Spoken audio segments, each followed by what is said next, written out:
and unmute. And we should now be auditory, as the phrasing goes. Mark, how's it going? Yeah, I think we're doing well. I mean, I haven't asked Peter how he's doing because you don't care. Hey, I did say what's up. That's the modern equivalent of when you walked actually in. technically did ask how's it going. Oh, yeah, I guess I did. Yeah. Yeah, we're doing good. I hope you're doing well, Mark. Let's see. Yeah, we're getting ready to it feels like it's been a while since a round table, just because the way we block it out. Yeah. I mean, and also there's been a lot that's Well, we had that chunk there where it was like, skip an episode, do 2 back-to-back. Do Yeah. 2 back-to-back, skip an episode. and then You book skip a week. club. So And then a book club at the end Yeah. of all that. So it just feels, everything feels discombobulated right now. yeah, indeed. So yeah, let's go ahead and hit the intro. Mute us real quick and hit the intro and get started on number 72. I guess I can change the slide to that as we get ready to start here.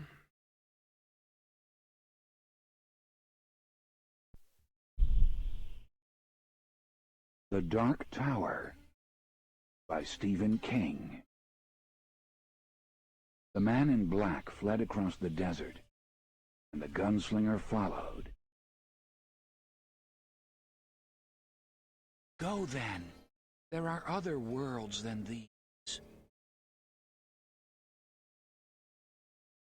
Death, not for you, gunslinger. It's time we had our own palaver, I think, and it's going to take a while. And yet, dauntless, the slug horn to my lips I set and blew. Child Roland to the Dark Tower came. We are quartet, one from many. The palaver begins. Hello and welcome to Dark Tower Palaver. This is our podcast covering Stephen King's Magnum Opus, the Dark Tower series. My name is Tad. And I'm Peter. And we're here for roundtable number 72. Right before, as we're getting the intro, Peter threatened to drink some whiskey. I mean, not that you don't drink, but you definitely don't drink enough to where I'm pretty sure every time you take a shot, everyone would know. They'd be like, why is Peter like Dying. Yeah, exactly. Well, it just goes back to the very first time I ever had a drink with what you did to me, so, Yeah, that's true. You got to dive in the deep end, right? That's not diving in the deep end. That's taking me and chucking me off the Hoover Dam. That was what you did. I just gave him some straight whiskey for not his very just, first. Not just whiskey, Gentleman's Jack. So. Yeah, Gentleman Jack Daniels. I just gave it to him. I mean, what am I going to do? Give you a cocktail and make it all nice and easy for you? No, you got to. No, exactly. You got to start at the deep end. Yeah. Exactly. So that's why I'm laughing to start here. But yeah, we're here for roundtable number 72. And yeah, it's been a little. We've had a book club last episode and stuff. So lots happened since we recorded last, which was I don't remember. 2 weeks ago. Was it a roundtable though? No, 2 weeks ago was the book club. Yeah. So since the last roundtable, I mean, it's just the roundtable was in terms of even longer because we had to do one early. Yeah. Instead of or was it the late one? Again, we said this on the pre-show when we were just talking with Mark in the chat. We got so discombobulated with March and April having to do. We did one show a week late. Yeah. And then we did another show a week early. So everything just feels so out of whack right now. Yeah, indeed. So it feels like it's been a bit, and it's definitely prepping the show. There's a lot to talk about, so I'm excited for a fun episode here. First up, if you want to find us, if you're listening to us on YouTube or whatever, and you want to find, or if you found our website, which is a good place to find us, but if you want to subscribe to us, there's a number of ways to do that.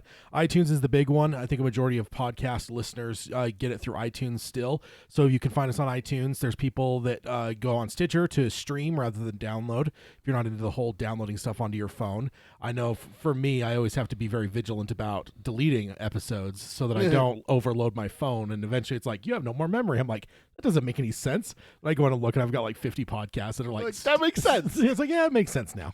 And then there's any podcast service that's out there we should be available on, so you can find us there. If you could be so kind as to subscribe, rate, and review us on iTunes or any of those services, we would definitely appreciate that. That's what helps the show get found by new people. And next up, the show notes at darktowerpalaver.com. We're about to crown our victor for our most hated that's been running on our website the last. It ended last night, didn't it? Yep. Yeah. So we've been doing that on there. Plus our show notes throughout this episode. Like if you're listening in the traditional podcast fashion, not on YouTube, I'm showing Peter visuals, and there's like articles that I'll be referencing. If you want to read the whole articles, because sometimes I've just taken clips from the articles, or if you want to see what we're talking about, like if at times there's been pictures and stuff. And we'll be discussing. If you're just listening to a podcast, you obviously can't see that, so you can go to the show notes to see what Peter's seeing. Or obviously YouTube, it's all kind of live as well. So next up is I guess moving over to Peter now, is we are an extended quartet, is what you are a part of. If you're new to the show, you are now aware of such things. And if you want to be part of the Palaver, as you have every right to now, Peter can tell you how to do that. Best way to reach us is email. It's darktowerpalaver@gmail.com. We started something new. We announced this last roundtable. We're going to do at least one email per show, roundtable wise, every time. Every time we record, we're going to get at least one email. Yeah. Does that mean that we're going to pick a long email and base part of the episode around it? Yes. Does that mean that we may fit an email in at the end that just says, hey, first-time listener, glad to have you guys, stuff like that? Yes, it is. But we are going to be reading more emails. We're going to be very diligent about that. We also have our Facebook group and Twitter. It's facebook.com/darktowerpalaver, and then @darktowerpod. That's @darktowerpod for the Twitter. And then we also stream our shows live with youtube.com/darktowerpalaver. All of the roundtables do stay up. The book clubs, we do record live. We don't post them simply because of the copyright issue. Yeah, indeed. So, yeah, that is all the intros, as we are now going to move into a very busy number 72. Yeah. So, first of all, we have a winner to crown in our most hated character bracket. You got your vote in? I did. Yeah, me too. So, we are now coming down to it. Who is the winner? And the winner is... Rhea. Rhea did win. That piece of shit. Now... the caveat to all this is Rhea, up until all of her previous wins have been, what would you say, 80-something% or up? Yeah. 80, probably 85% or higher. Like she's decimated everything. She destroyed everyone. Like nobody came close. Nobody touched her. Nobody kept anything competitive. In our finals, it was her versus Cordelia. Damn. And it was a close and tight vote. So if nothing else, I want to give credit to Cordelia as the underdog of the tournament. Yeah, one that I didn't expect to make it this far necessarily. That's actually a fan submitted, Cordelia. Yeah. That came live from a show. I have a notepad that we use for when we do book clubs and stuff like that. And we asked for suggestions when we did a book club. And I wrote down the ones that were popping up in the chat. She was one of the ones that I wrote down. Yeah. Fan submitted, made it to the finals, and barely lost. Yeah, and that's a squeaker, like I said, especially compared to the rest of Rhea's matchups have been just her massacres. Landslides. Yeah, like nobody came even close. Nobody tugged on her Superman cape. But yeah, it looks like Cordelia gave her a fair, very, very good matchup. That's right. Mark is one of the many people who suggested Cordelia. He was the first though. The first one. He was the first one. He predicted her to win. He did. I remember thinking like, yeah, she's hated. I don't know if she'll make it far enough to get it, because like I thought it would be Rhea versus Mordred was my Which prediction. is why you specifically put them on opposite sides. Yeah, so I mean, Cordelia definitely got pulled the upset over him and a few others. So it's definitely a good one.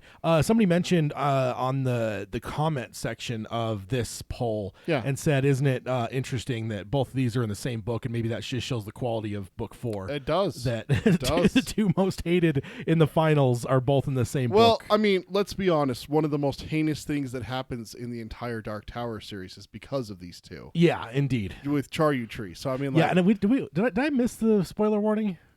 I think you did. I think I did. Well, either way, I guess I could throw it out now. Spoiler warnings, guys. The only reason I'm saying that is because there's someone that did send us an email, just started in episode 1. Oh, geez. So they're behind, so I don't think that whatever. But I think he mentioned that he's right in the middle of book 4. So in the chance that he was to jump to the newest episode, spoiler alert. Luckily, I didn't say anything else. Spoiler alert. We're going to spoil everything potentially through the series. So if you haven't finished the entire series, hold off this episode. Keep to our book club episodes. On those, we only go as far as the book club is.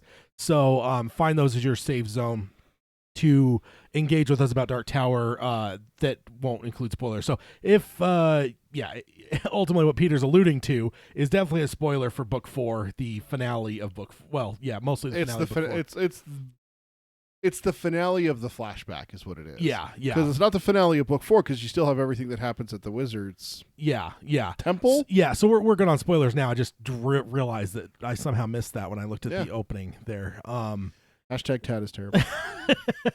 Not warning people about spoilers. I mean, like, is there a worse creature in the universe than someone who does that? Yeah, Rhea. No, fair point. Yeah, so we see it there. And what do you think of the comic book adaptation over there? That's terrifying, dude. What the fuck is that? Oh man, yeah. So I wasn't really even one like when this first entered my mind. I'm like, it's gonna end up being Rhea and Mordred in the finals. I don't think I really predicted in my head which of the two of those would win. So I can't necessarily say that I like full on predicted her to win. I certainly didn't think that Cordelia, even though she is very deserving. I'm right in the middle of book 4 myself in my reread. So she's such a bitch. I'm engaging with her and Rhea. Although Rhea, to her credit, there's good chunks of the book that you don't really engage with Rhea. You get her at the beginning, and then you kind of see her speckled throughout. But there's like entire stretches that you don't even really think about her, worry about her, anything. Whereas that's where Cordelia has her time to shine. No, and that's the big thing is like it's really kind of interesting that you say that, because it's true. You start heavy with Rhea with the first part and how she's rude and off-putting and everything that she does to Susan. And then literally for the next whole chunks, like you said, is nothing but Cordelia being Cordelia, which is the reason she's here. Yeah. And then we get the two of them together, and when they team up, oh my God. Yeah. Like, and the thing is like, so as to that comment, like ultimately that it does really speak to like how well book 4 is written and stuff is that basically our quartet basically voted these two the most hated characters. Rhea edging it out in the end here, but either way, they're both the most hated as a pair. Like, so if you tag team them up, that's probably the most heinous team up you can get. I don't think there's going to be one that would even come close. No, I mean, they're horrible. Now, here's the thing, though. What does that speak to us? The fact of if we get a whole season of Dark Tower, it's going to be book 4. God. So it's going to be it'd be a very heavy intro for people to be able to see Rhea, Cordelia, to see the big coffin. I mean, it excites me to think like to see these two both come out here at the end with being these two. It makes me think, man, when the show hits, like the people are going to be getting kind of some of the best of Dark Tower right off the top, which is really cool. Imagine if we get someone with Rhea, really, really great casting for Cordelia as well, and all of a sudden we get the freaking like we had with Game of Thrones, where it's like, God, I just hate this character so much. yeah, indeed. Indeed. We had that with a certain king, a younger one. Yeah. Everyone, like, obviously we're not spoiling Game of Thrones. I mean, we know it's done and everything like that. I think it was such a meme back when those seasons were airing that I don't think that anyone doesn't know. I mean, okay, Joffrey. Give us a Joffrey. Get a still image of him. Yeah. Even someone that's never seen the show is gonna look and go, he's a cunt. Like, he's just horrible. I mean, just because I've seen enough stills of him where it's just like he just like the actor does such a great job of like getting that look on his face where it's just like there's nothing that you could look at that and think like that's going to be a good character. Like, well acted, of course, but he's going to be a horrible person. Like, I'm just so bummed that he left acting. Yeah. I'm really bummed about that because he was so good. I'm not, because I don't think that he'll ever be able to get out from under that shadow. There's no going past that. No, I don't think there is. I think that would be a really, really tough one to get by. With this most hated though, this has been a lot of fun. And we do definitely have some ideas for future tournaments like this. And definitely looking forward to getting to them in the future. We get to have some different ideas. I think this has been a lot of fun. I can't wait to do. We've talked about having like most loved characters, and also we had a listener chime in and say that we should do secondary characters. That's what I was gonna say. Is I couldn't remember how we worded it, but non-quartet basically is what we were talking about, and that was where me and you actually had an off-mic conversation about this. And I want to throw this out there while we're on the subject. Father Callahan, actually, we may have mentioned this on mic. Quartet member or not? Well, I think he and Susan are both ones that I would question, like, That's why I say I don't think we could call it quartet members. I think we would just say like supporting. Well, exactly. Because I don't want Cuthbert in the tournament No, for no, secondary no. characters. Well, that's what I'm saying. I feel like Say- someone like him's just gonna be Yeah, a because wrecking ball. if you say quartet characters are out, Roland, Jake, Susanna, Odetta, Detta, Jake. Oh, sorry, I already said Jake. Eddie, Oi, Father Callahan's the question mark. Yeah, I And think then he's you part also of the quartet. then you also include the original quartet from Magus. yeah. Cuthbert, Alan, Roland again, Susan. I think and that's Susan where is too, that's yeah. where Susan and Father Callahan are the big question marks. But I think they are. Are they part of the quartet? I Yeah. think they are because I think the scene in Magus in Wizard and Glass where she hunkers down between is it Alan? I just had that And moment. Cuthbert? I just had the moment where the two are arguing when Roland's doing like where they're realizing that he's kind of jeopardizing everything. Mhm. And I think it's Alan that kind of because Cuthbert's super pissed about the whole thing. Oh yeah. And Alan basically says like maybe cause what brought her into it. And I feel like that's like not necessarily saying 100% that she's in our quartet, but like isn't the whole point of a quartet that cause bringing a group of people together? Right. So it's like I feel like reading between the lines, like he's Well, saying there's there, that- and it's like halfway in the book, like she. Yeah. And this is before later when it gets a little bit more like she's involved. He's basically saying, "Well, Ka put her." Yeah, put those two that's together. Because that's what I'm saying is later on when they have their big meeting and they bring the four of them together, where Roland finally pulls his head out of his ass and is like, Yeah. I messed up. Like, I'm sorry, I should have done this sooner. Look, here's what's going on. I love her. She loves me, that kind of thing. And that's where she hunkers down and she's got the two boys on her side, Cuthbert and Alan. And they're like, this is our sister. That makes me feel quartet. Yeah, and I think Callahan said, And I think Mark's saying in the chat he thought Callahan was quartet. and that's so, where for me as well. If you ask me, yeah, Father Callahan's a member of the quartet. yeah, I think that it grows when they leave the Wolves of the Kala and Father Callahan and Jake go to New York. I think that him going with them makes him an official member of the quartet. I wouldn't say that anyone who fought with them against the Wolves is a member of the quartet, but I think that the fact that he left that home to go with them on the quest to save Susanna, I think that makes him a member of the quartet. And that's just where I stand. So I think that if we say outside of the quartet, you start looking at people like Stephen Deshane. You start looking at people like Court. You start looking at people like the Jaffords, and there's really not anyone. The old people at River Crossing. yeah. Good people like that, Yeah. and everything. Secondary characters, like you said, but not necessarily just like supporting roles or anything like that. Because supporting roles, I mean, let's be honest, Eddie's a supporting role to Roland. So Roland's the main character. Yeah, Eddie, Susanna, Jake are all supporting him. because most of the quartet doesn't get like. There's never a point when it's like Eddie's like.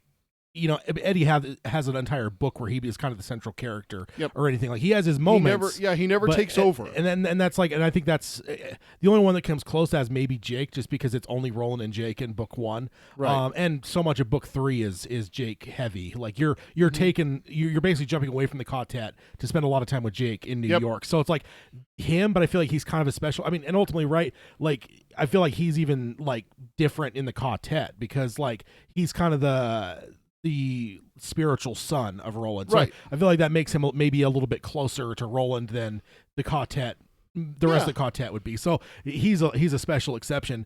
But yeah, I think when it comes to quartet members, then for them to be involved in a poll, it's going to be the most loved. It's too easy. Like when we do a most loved poll, the opposite absolutely. of what we just finished, right? Absolutely. Like that's when the quartet people can be involved. Yeah. Because let's be honest, there's different times where different members of the quartet drive you absolutely bonkers, and that may knock them down a peg.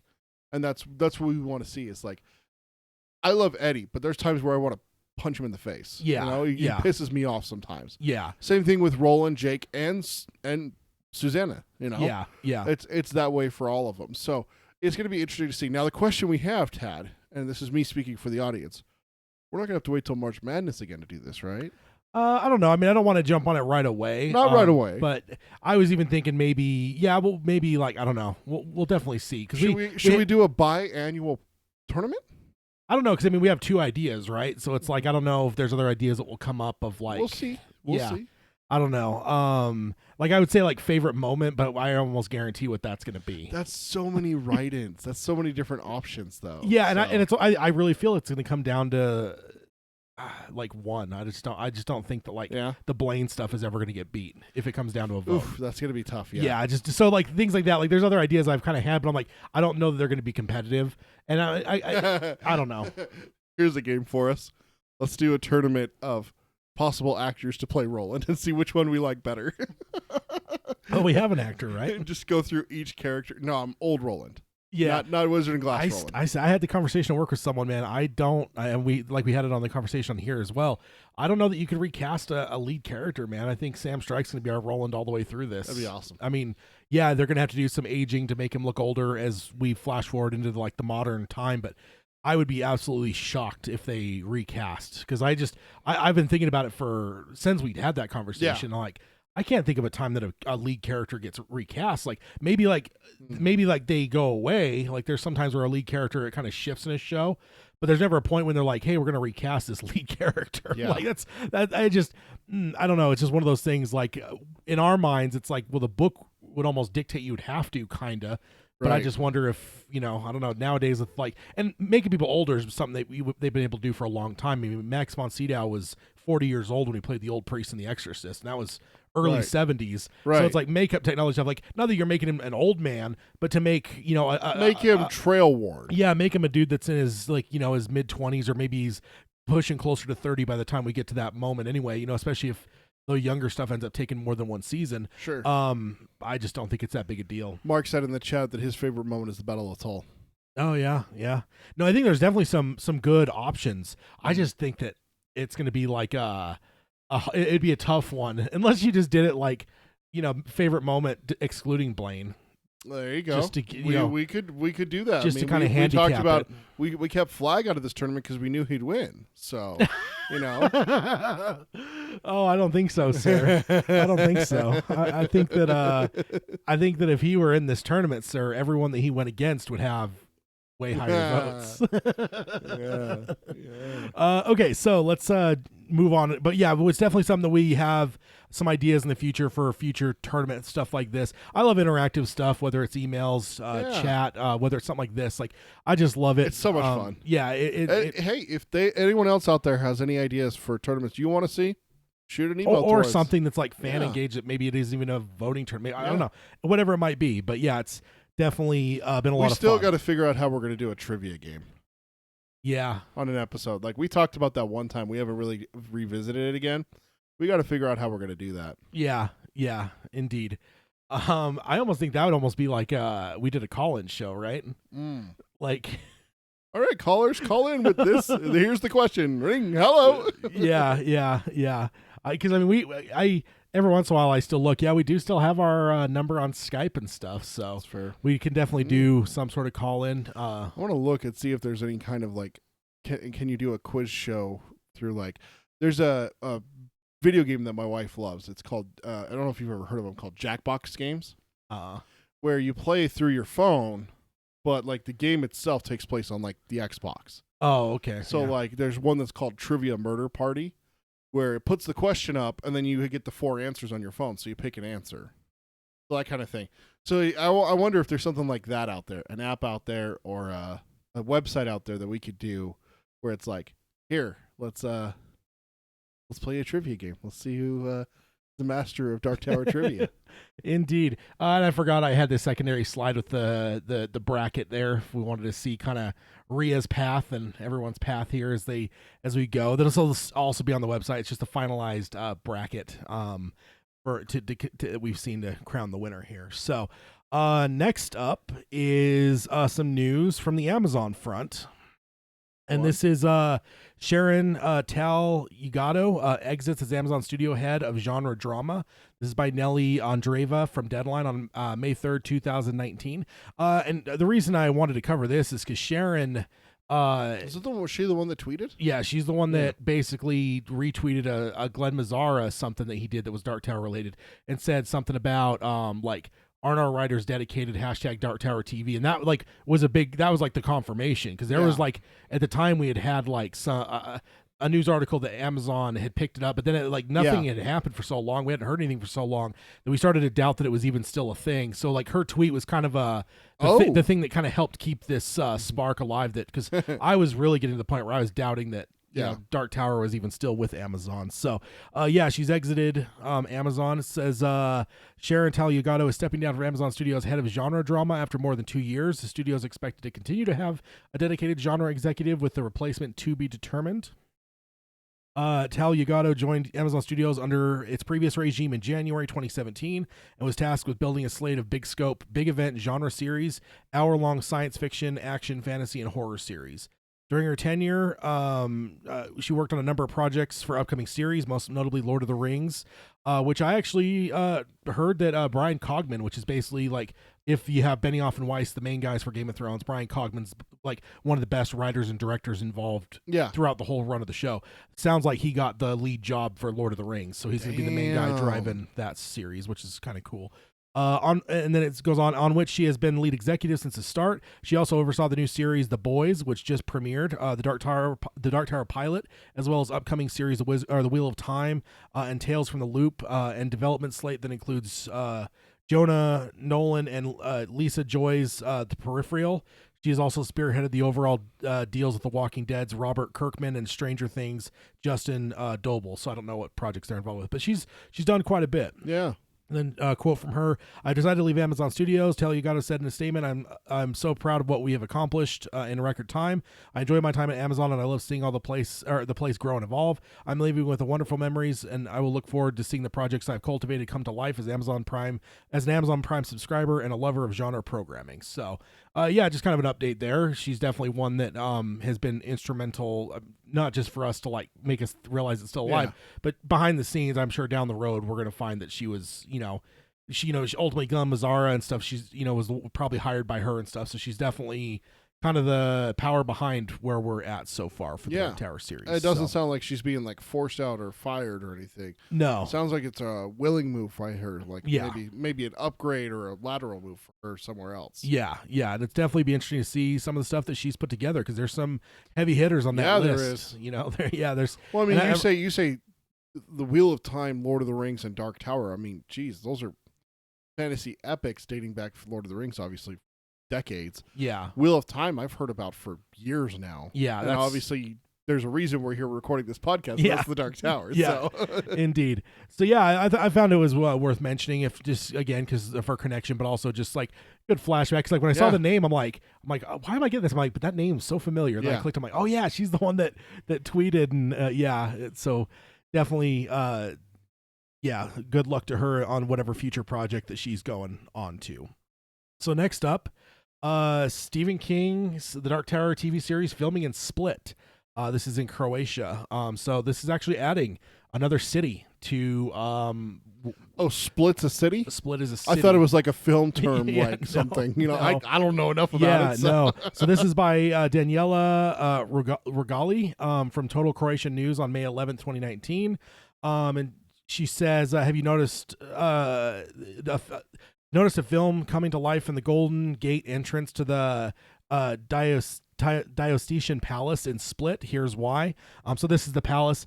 And before I go on any further, I do want to just look at what we've got on screen here. This is kind of the header for the article. But this is definitely a picture that's been kind of seen a lot in the Dark Tower realm for news and blogs and stuff that are talking about Dark Tower. This is one that's been coming up quite a bit.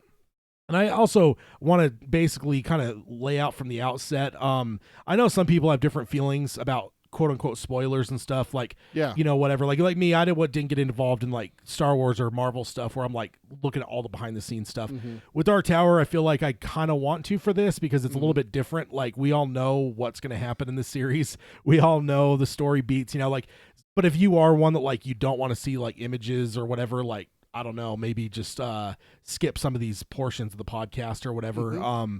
Because I don't know, I can't think there'd be a lot of people who are like, I don't want to see anything or whatever. Because we did it already with the movie. Yeah, like, we got the behind scenes photos of Idris in the costume. We saw like the cowboy getup, the guns. We looked at how big the guns were. We looked at the horn and everything like that. So we definitely want to to warn you Yeah. and let you know about it, but we're not going to pull back. Yeah, no, and that's I just want to at least warn people. Like, Yeah. if you want to go in fresh with no images in your mind, then maybe, just skip a little bit. And I don't know how much is going to be coming out, but there's definitely a little Yeah. bit here. So, Mark thinks that's Gilead.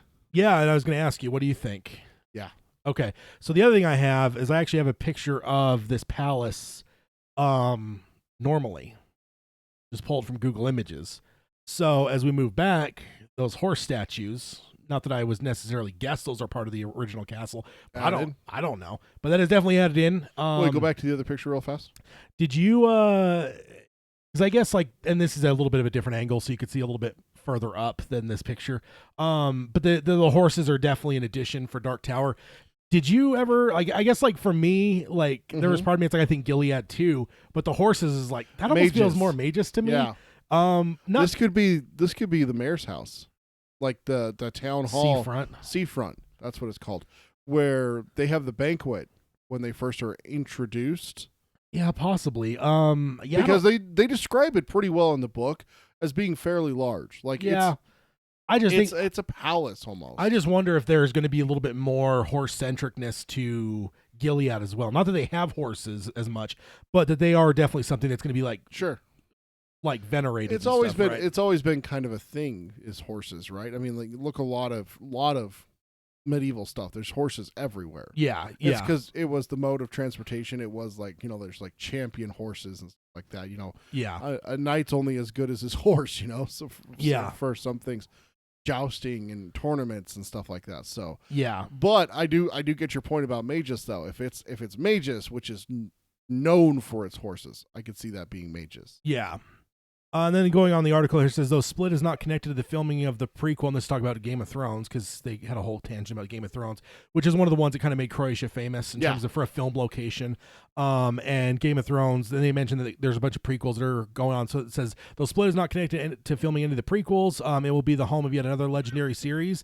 Namely, Amazon Studios is moving to Split for an adaptation of Stephen King's literary series, The Dark Tower.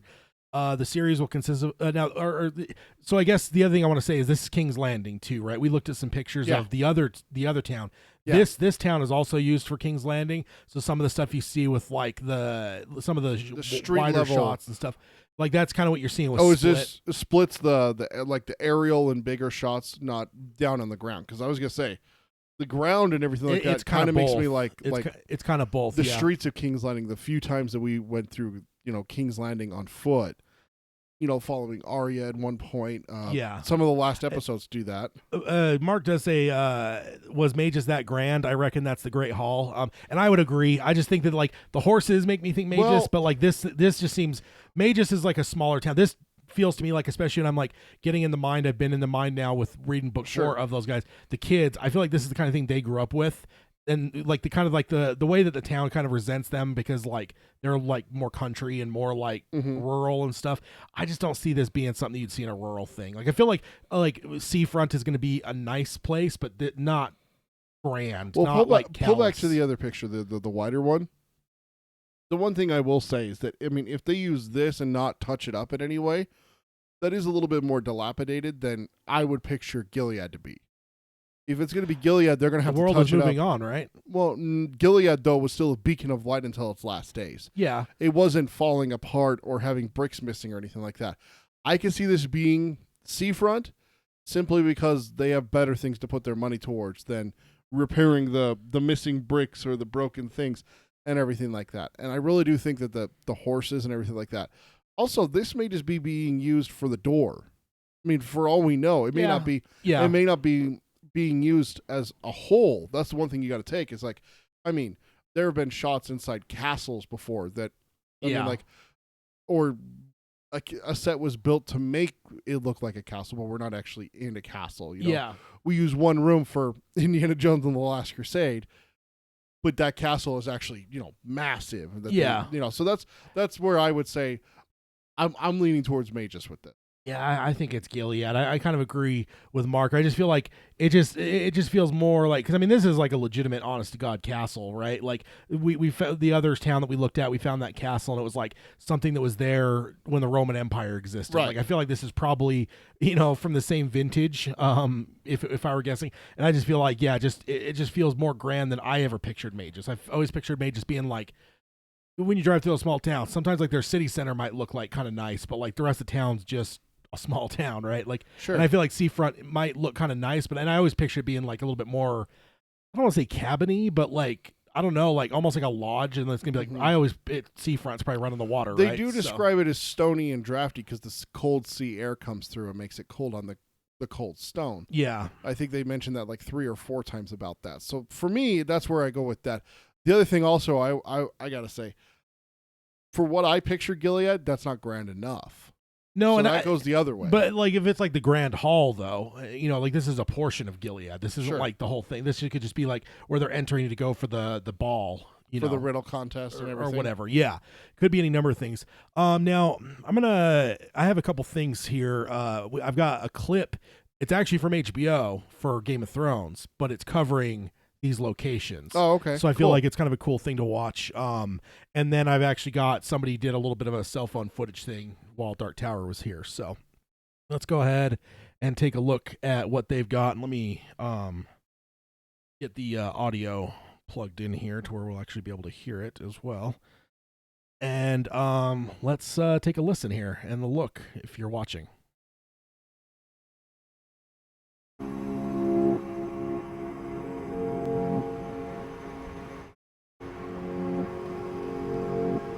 We're in the middle of Croatia, and we get to go to all these different locations, and I'm so excited to shoot what's coming up. I thought shooting in Dubrovnik was wonderful, but shooting in Split is just as, if not even more, wonderful. It's incredible.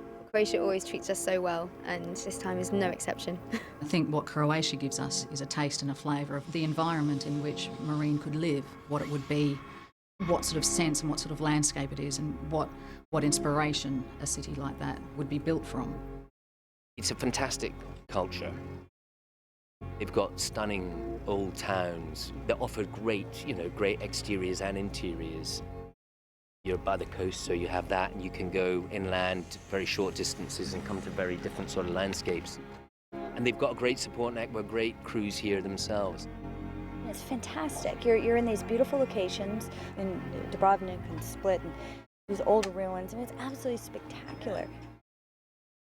This year is the biggest year that they've had in Croatia. We have 2 main sites, one being Split, one being Dubrovnik. I'm brought in to look after all of the locations that are shooting across both Split and Dubrovnik this year. Dubrovnik's being used quite a lot for King's Landing. I was blown away when I saw the quality of the kind of locations you can get here. Tunnels, arches, streets, it's stunning. But here we are in King's Landing, enjoying this wonderful climate. Being here in Croatia is really special. I've never been to Dubrovnik before, and it's really amazing. I love Croatia. Dubrovnik is such a beautiful city. Visually, it's just stunning. The people are lovely. The food's great. I've never been in Croatia before, actually. It's very nice to be here. We're very close to the coast. We're right on the edge of the sea. The vista is incredible. Every now and again you just stop and look and go, this is really nice. I love it here, absolutely. I love the people. It's just beautiful here. Why wouldn't you come here?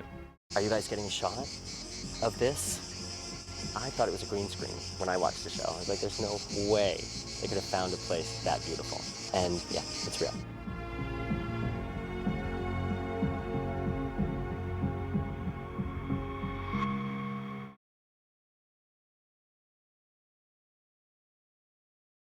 So yeah, that's that one. Just kind of shows you some of the, and I don't know if Dubrovnik is on the Dark Tower list or not. I know I'm blanking on the name of the place, but I know it started with an R. The one that we originally saw that they were going to be filming at, and now Split. But with all of it being so close, I wouldn't be surprised if we end up seeing that some of the stuff maybe shot in Dubrovnik as well. But I thought that was kind of a cool video just to kind of show like what there is, right? Because like I tried to Google some of it when we first got some of these town names and just see like what's available, what could this possibly be. But like to look at that, especially the one portion when Ian Glenn was saying that like you move like a little bit inland, and suddenly you got a whole different look. And Yeah. it's like, to me, that's what I was thinking, is where it's like, It's gonna be you both. might be able to film both. In the No, same exactly. areas. That's exactly what I was going to bring up, is when you get that really nice aerial shot where you see like the red roofs.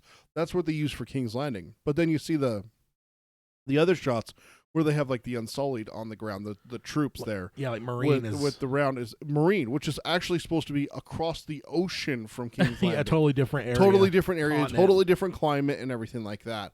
So it's just And actually it looks it. I never realized those were filmed in the same place. Because I've always heard that like they film like Croatia. There's some stuff up in like Norway or Iceland, somewhere up for like the northern stuff. And then, like Ireland. Spain, Ireland. Like I never Yeah. would have guessed that like Marine and King's Landing were filmed in the same country, let alone close. let alone miles apart is all it Yeah. looks like it was. Like he said, you just go a few miles inland and you have a different environment entirely. Yeah. Different outlook. So honestly, I could literally see the shot that we just had being used literally, like you said, for Magus and for Gilead. Depending on where they're shooting. So got that. Let's go on over to this other one. It's a little bit shorter. But let's go ahead and take a look at this one real quick, and we'll talk about just the rest of what we have here.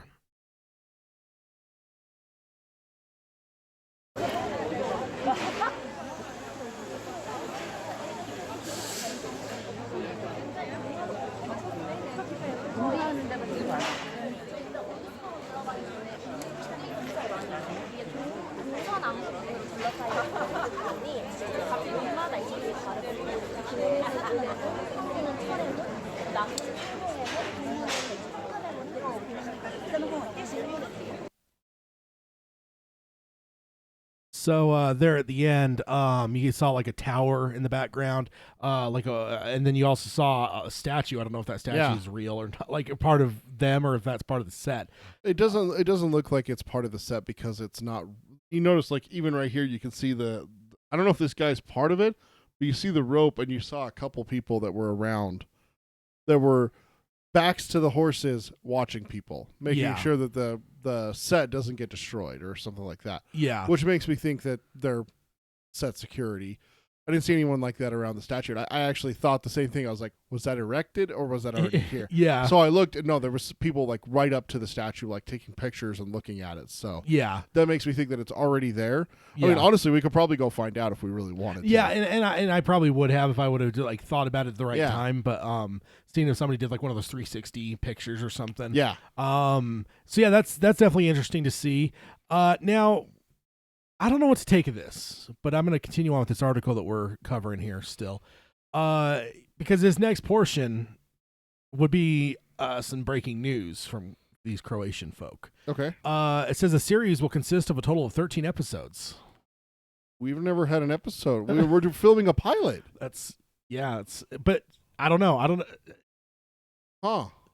I don't know what to make of that. Like, does that mean that maybe they have the green light and they have, because like I feel like, if they're looking at, I don't know how different countries work, but like if it was here in America, you'd probably be able to look at like a Freedom of Information Act and like find like who has licenses to film, and you'd be able to know like how long they're filming and stuff like that. And I will say some of the original scheduling that we had seemed odd to me for one episode, because it seemed like it was like we were talking. It was like May 20 something till like the first or second week of June. Like that seemed like a lot for one episode.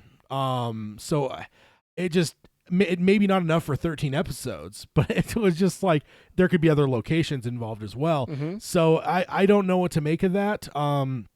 Because I just don't know what the governmental stuff is for Croatia. I don't know how much of the stuff is public record or not. But they're saying it's 13 episodes. Yeah. So what do you think? 13 episodes, 13 hours, basically. That's Netflix shows. That's a season for I mean, Daredevil and Punisher. You got a lot of stuff that are like in the 8 episode, 10 episode. No, I'm range, talking right? about the Marvel ones. Yeah. All of those ones did 12, 13 episodes for those. And I'll tell you right now, some of those felt just a little bit long for the one story that they were trying to tell, so they usually try to squeeze in like a second story in there. Yeah. But what do you think for what we got? But for us, with what we got, that's going to be excellent. Because we were talking about like how we would do a 10 episode format. Yeah. Give me a couple extra episodes. Oh, yeah. Yeah. Oh, yeah. That's what I thought too. Because I'm like, I was kind of thinking like 10, but yeah, if it turns out. And of course, I'm not fully 100% accepting that this is like legit. because we haven't heard anything about a green light. But I find it interesting that they're reporting 13 episodes. And maybe it's even one of those things they don't have the green light yet, but they've told them, the Croatian people, that it's like if we do get the green light, it's going to be 13 episodes. Which may very well be what's happening. Yeah, so that's what they're planning for. So maybe pilot will be one of 13. Yeah, and maybe we don't have a confirmation of a green light, but maybe we at least have a tip in the hand of like what their plan is if the green light is given. Right. And then it goes on and says developed by Glenn Mazzara, The Walking Dead, Akiva Goldsman, Titans, and Star Trek Discovery, and Stephen King. So yeah, that's that bit there. The series will make Split its home from May 10th to 13th, 2019. Movements through the Golden Gate will be limited during this time. The first 3 days will be reserved for set design, and filming should take place on May 13th. So a couple days of building the sets and then 1 day of shooting. Horses. Yeah, so that makes me wonder too then, if it's only 1 day of shooting, that's very brief. Like that's like when you go watch the original Expendables, Arnold was on set for a day. And what was that? Like maybe a 5-minute scene with him in it, maybe. The church. That's right? probably even stretching it. Yeah, but that's a day of shooting. So a day, if they're here a day, it makes me think these might just be establishing shots. Maybe they're, maybe we get some characters walking in through these doorways, but I don't think that you're going to have like a palaver outside of these doorways right here. Very well could just be external shots. Yeah, I don't think you're going to see like you might see Roland and Cuthbert sneaking in here if this is like the Grand Hall of Gilead. But I don't think that you're going to have like Roland and Steven standing by these statues as Steven's like tongue lashing him and it turns into a 10-minute scene. I don't see that with a day of filming. That doesn't seem realistic to me. So that is interesting for this location is what it's talking about. Just the Golden Hall or the Golden Gate, it says, which is interesting because like, again, that's the kind of thing that I would say is like, they'd have to know because they're basically telling the people that live in this town, like, hey, don't go near this area. They're going to be filming. It's going to be closed off. Like, yeah. So I feel like that's pretty legit. It also makes me more and more thinking this is Gilead because if we're doing a normal pilot, it's going to be set in Gilead for the most part, right? So yeah, unless they really structured it differently than I would imagine. Also look at they could do that. Also look at the castings that we have so far. Yeah, Roland, Steven, Flag. Yeah, is that all we have so far? Let's see. Yeah, a lot we don't even have a Cuthbert or a Lan yet. We also have Ivan. Blanking on his name now. We don't know who he's playing, right? Right. So there's unknowns. Yeah, but other than that, so that makes me wonder if the pilot is going to be centric around Steven, Roland, Walter, Flag, and that is where we're looking is that opening encounter. Maybe we'll get a court. Maybe we'll get a trial of manhood. Yeah, maybe. And then Mark says they could stretch the flashbacks from book one into a couple hours, I reckon. And I agree. I feel like I almost assume that like you're going to spend an episode in Gilead and not get to Magus. 100% accepting that a lot of the stuff from book one would be used as well. Hacks. You'd be getting hacks. You'd be getting the trial. You'd probably get some of them being trained by court. You'd get some of the how Steven's inner circle works and like to help like show Flag and what he's doing, right? Like I feel like a lot of that stuff. Then like the whole confrontation with his mom and Flag, and then the trial. Like I just feel like all that could easily be in one episode if they did it sequentially. And so you'd be taking from book 1 and 4 all the flashback stuff. So next one, and this is gonna be butchering here, pictures, and they didn't give me there really isn't the one thing I'll say is most of these articles that are from these this place, Croatia, they all have the same text, it seems like to me. They're all telling the same things. They're all saying like the 13 episodes. They're all saying who's like, it just feels like it's like maybe like almost like the Associated Press, and then like everyone puts out the same article. But this website, they didn't really give me anything about who wrote it, but again, it's the same information. But they had a bunch of pictures. So this is pictures via Slobona Dalsimi. I don't know how to say it. It's very strange for an English speaker. But yeah, you got some pictures here. That's Magus. There's no way that's Gilead. That's got to be Magus. Yeah, why do you say that? The background, 2 characters, the neckerchiefs. That's if you're dealing with ranching and dust, is what those Roland are for. has one. Roland has one walking through a desert. You're not going to be wearing one of those walking the high streets of Gilead. No way, no how are you going to be wearing that. That is mages. I feel like gunslingers would look the same on the road as they would walking through Gilead, is the way I view it. Because they're ultimately, like, they're going to be about practicality. So, like, if a gunslinger had to jump on a horse instantly and go riding off into the wilderness, like, I feel like they're at a drop they can do that. So, I mean, you might be right. I don't know if I would go that route myself personally. But yeah, so we got this one. Got this here. There's another. And was that the same guy that was in the background there? It is. Yeah. Okay. So yeah, we got that guy. We also have a black guy in a cowboy outfit left. You don't see him very well. Is this the big coffin hunters? Tough to say. We got 3. And then we got a bunch of people with umbrellas, but this person here in the front, she definitely looks to be in some sort of costume. Definitely has kind of a slightly Western vibe.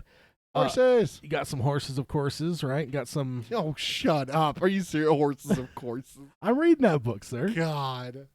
Hey, that's straight from the book, sir. You can't poo-poo me for... Good Lord. Cribbing the book. Got another shot of this with some people in costume. Dude, they're using this for Seafront. I'm almost convinced now this is Seafront. Yeah?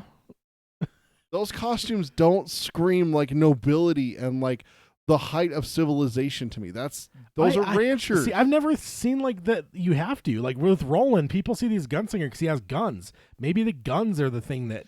But these aren't gunslingers, though. No, that's what I'm saying. Is like look at the woman, the redheaded woman right there.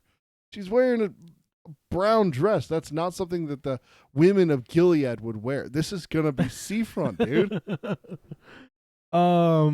This is you know what this is? This is the welcome ball in Magus. That's what this is seeming like. Yeah, they're a little bit more dressed up. They're a little bit more spruced up, but they're still horse people. They're still ranchers.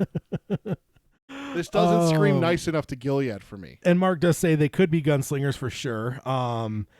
But let's see. Yeah. So and then let's go what we got here. Got more people in costume. I feel like with all these, you're kind of just getting these like candid photos, and you're able to see some stuff in the background. And there's the horses, yeah. You see the horses, but you can also see some different costumes. I mean, because the woman here, that's kind of the focal point of the picture, but you got some people around her you can kind of see with varying degrees of costumes. So kind of interesting. I'm telling you, this is Magus. I'm like 100% convinced now. Then we got someone on a horse. Got that. And then here we got, looks like this is again by the gate thing there with the horses. I also see some young people in the yellow shirt there. They got a kid that's like, what, maybe a 12-year-old, maybe? Like, not necessarily, definitely not an adult. Yeah, you got some different looks there for sure.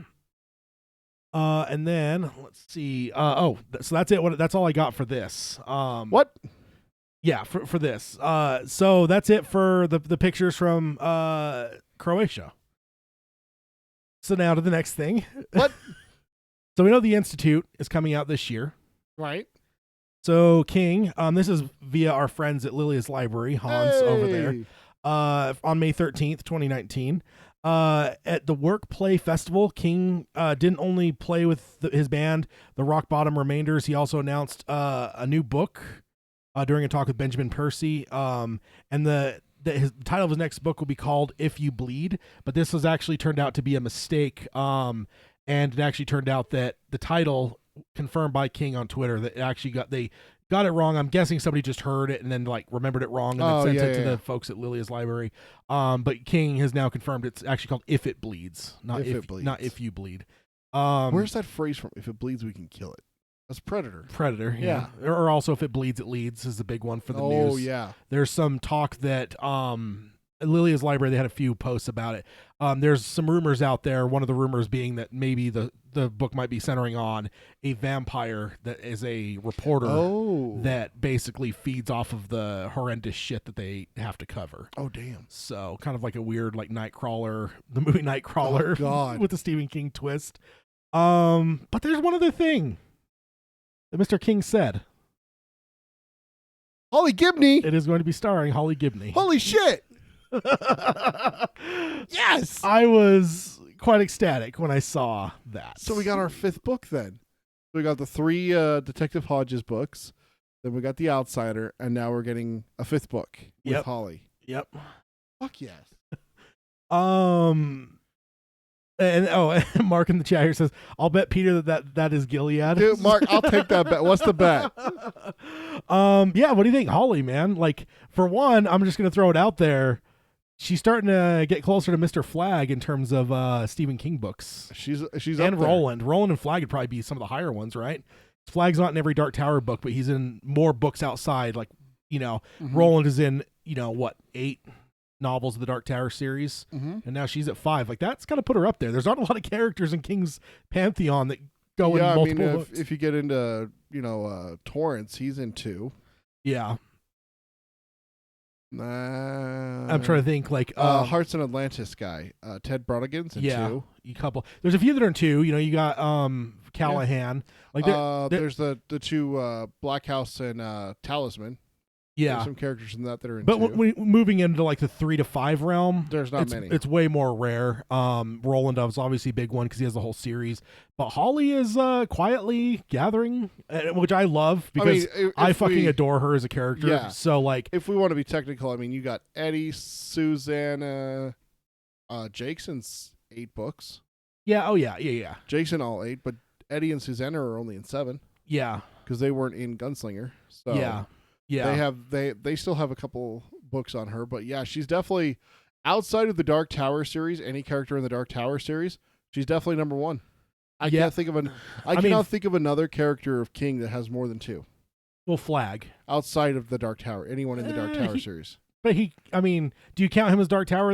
He's in Dark Tower, but he starts in the Stand. No, he doesn't. He starts in the Gunslinger, which came out well before the Stand. But a lot of people kind of feel that he's just because he had a bigger picture there. That's not his start. I'm saying there's a lot of people that feel that he wasn't intended to be Flag when King didn't write the Stand thinking this is the dude that I wrote in the Gunslinger. It's one of those things that like it become later after Flag's established as Flag in the Stand.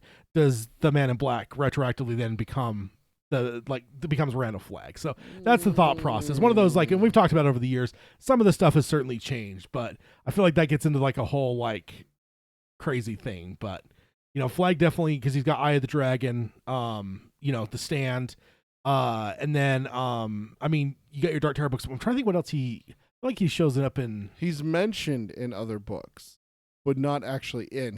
He's mentioned in the because he's not even in that many of the Dark Tower books, right? He's in Gunslinger. Yeah. He's not in Drawing of the 3. No. He's in Wastelands. Because he shows up obviously in book 4. He shows up in book 4. And then not again until book 7. See, the problem for me is 6 and 7 merged together in my mind. So it's like, does he show up in 6 and then no, 6 he doesn't show up. He does not show up in 6 because 6, literally 6, if you want to what I need to do is one of these times I just need to read 6 and just wait for a good period of time, maybe even read another book or 2 and then come back to 7, because dude, literally when I read them, just reading, they were they're instantaneous into the next. So those 2 are one book in my mind. Book 6 is really easy because it's a little bit shorter than book 5, I think, if I remember right. 5 was longer than 6, wasn't it? Because it's literally the journey to the Dixie Pig. How everyone gets to the Dixie Pig is basically what book 6 is. Except for Eddie and Roland. They're the last ones there. But literally book 6 is it ends with Jake and Callahan walking into the Dixie Pig to try and go and rescue Susanna. That's literally the end of book 6. Flag doesn't show up until after Mordred's born and hiding in the control room. I definitely want to look through it and even look him up and just see what other things he might show up in.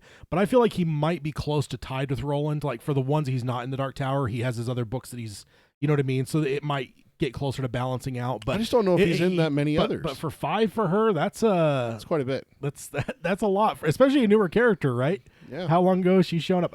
Pennywise as well, right? Because he shows up in he shows up in 11/22/63.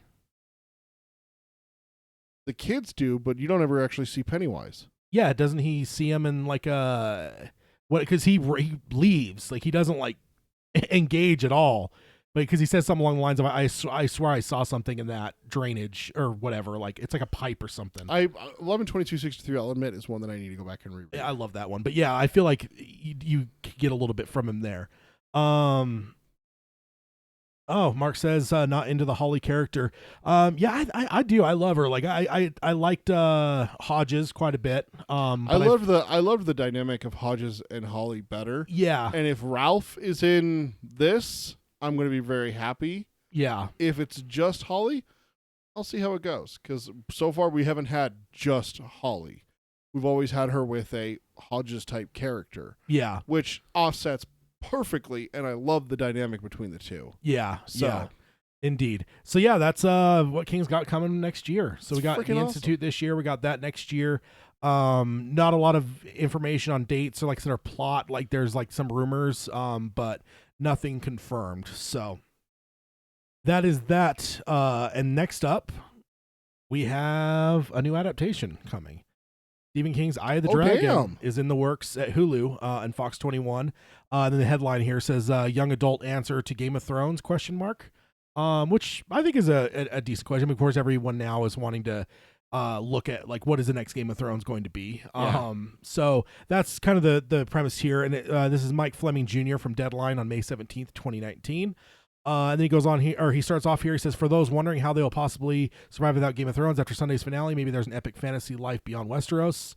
How about an epic fantasy series adaptation of a best-selling Stephen King novel, one that taps into the mythology of King's epic Dark Tower and even shares a major villain character from the author's masterwork, The Stand. It has all it has the requisite fairies, elves, and dragons of fantasy fare, sans the fiery genocide and sexual brutality that was trademark of Game of Thrones. Hulu has made a deal to develop the pilot based on Stephen King's novel Eye of the Dragon, which was first published in 1984. Seth Grahame-Smith, Lego Batman Movie, is writing the opening episode and serving as showrunner. Fox 21 is a studio. Graham and his Cat Smith partner David Katzenberg will be executive producers, along with Bill Harbour, Roy Lee, and John Berg. Hulu competed with Apple for the rights and won the auction.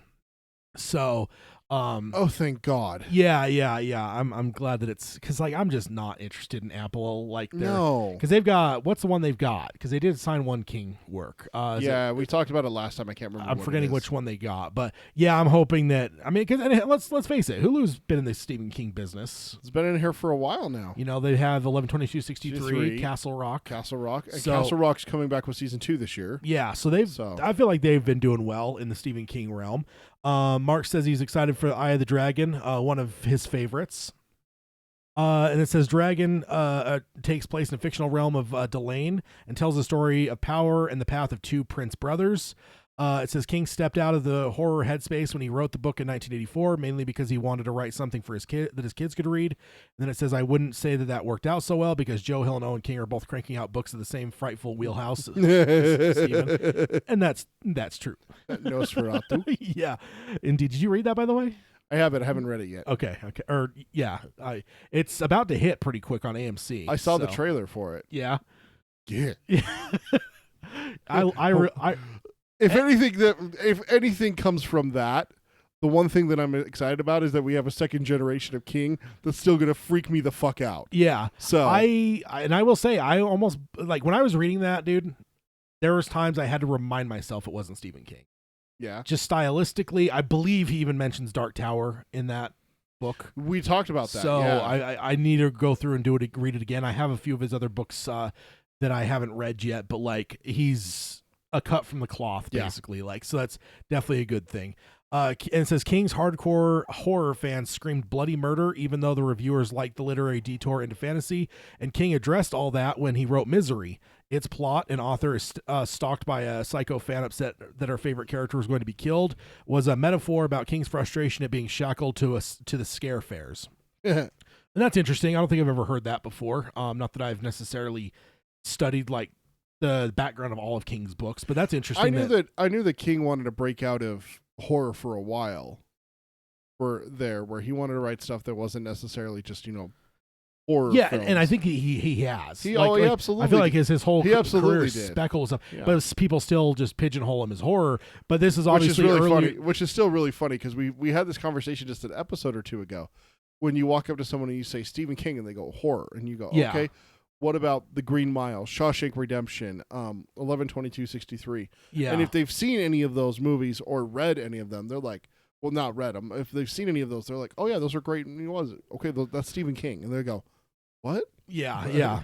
You know, it's not. Mark chimed in and says he mentions the doors to Midworld in Nosferatu. So yeah, there's some references, and it's one of those things where it's like I had to almost like stop and be like, wait a minute, this isn't Stephen King right now. Wait a minute. Wait a minute. Yeah, it's like, hold on a second. Now, Nosferatu, that one's by Joe Hill, right? Yes. That's what I thought. Yeah, I haven't read anything from Owen yet, so... you didn't you? Sleeping no. Beauties. No, I haven't read that. I thought you read it already. Uh-uh.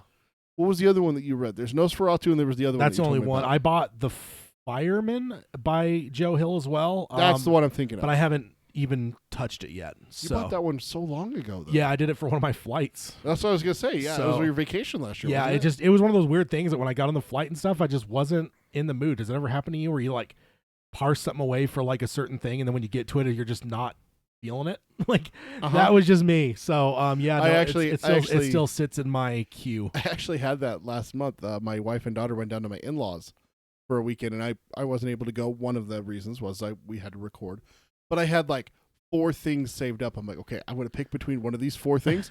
Guess what I did? Didn't watch any of those 4 things. Yeah. One of them, dude, I'm still not done with Punisher season 2. I haven't even started it. What? Are you serious? I don't think I've even started it. Damn. No. Okay, I feel less bad. I at least watched some of it. Yeah, but that was one of those ones that it dropped literally like a week or 2 before their weekend down there.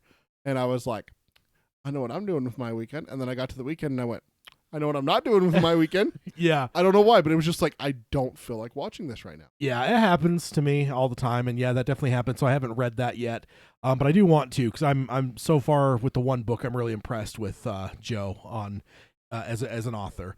Then it goes on here, says the book will attempt or was attempted as a movie in a series years back. It is a challenge to adapt, but I can also remember years ago breaking the story that David Benioff and D.B. Weiss were set up the George R. R. Martin novel series Game of Thrones at HBO. The ensuing reaction was that Martin wrote it to be impossible to adapt because of all the frustration that the author had endured writing scripts. Most felt that it would never get made. Then, whoops. Yeah. And then a quote here. I'm so excited to be working in the world of Stephen King with Hulu, which has a terrific track record with Stephen King adaptations. Yep. Graham Smith told Deadline. The goal for this series is to feel unlike any Stephen King adaptation before, with this rich underlying source material and the only true fantasy book he wrote that has kings and swords and princesses. We will honor the spirit of that book and the legacy. So... that's interesting. I actually will admit I've never read Eye of the Dragon. I know like it's one with my boy in it, but I've just never got into that realm. And I think like when I was like kind of thinking about it is when I kind of started the mostly dormant thing of trying to go through all this stuff. I don't know. It's just a matter of like, I don't know, like for me, I just keep flipping between like I'm not reading, I'm doing more podcasts or music or whatever, and then now I'm doing like the Dark Tower. So maybe after Dark Tower, I'll like pick up another King book, and because I feel like we tried to coordinate on one to do an Unfound Door together, Unfound Doors, and it didn't really happen. Yeah, because maybe after Dark the, Tower, the one that we definitely talked about was, dude, if we're doing an Unfound Door, we're not only going to do The Outsider. The one I'm talking about is The Stand. The Stand. We absolutely talked that we have to do The Stand as an Unfound Door. So I read The Stand because I'm like, oh, he's only like 7 books away. This is going to be easy. I'll read it now. I'll be all refreshed, and we'll go record The Unfound Door. And then you came back like 2 episodes later, and you're like, yeah, I can't find one of these books. The school shooting one. Yeah, Rage. Thank you.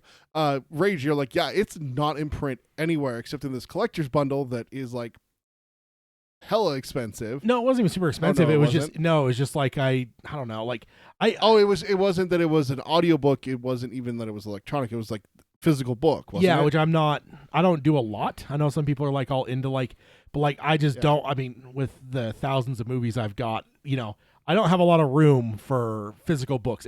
All the physical books I have are in boxes right now, and I'm just like, so generally that makes me to where I'm like not as prone to like buying physical books because just more boxes. Your physical books are either in boxes or they're at my house. Is literally where they're at.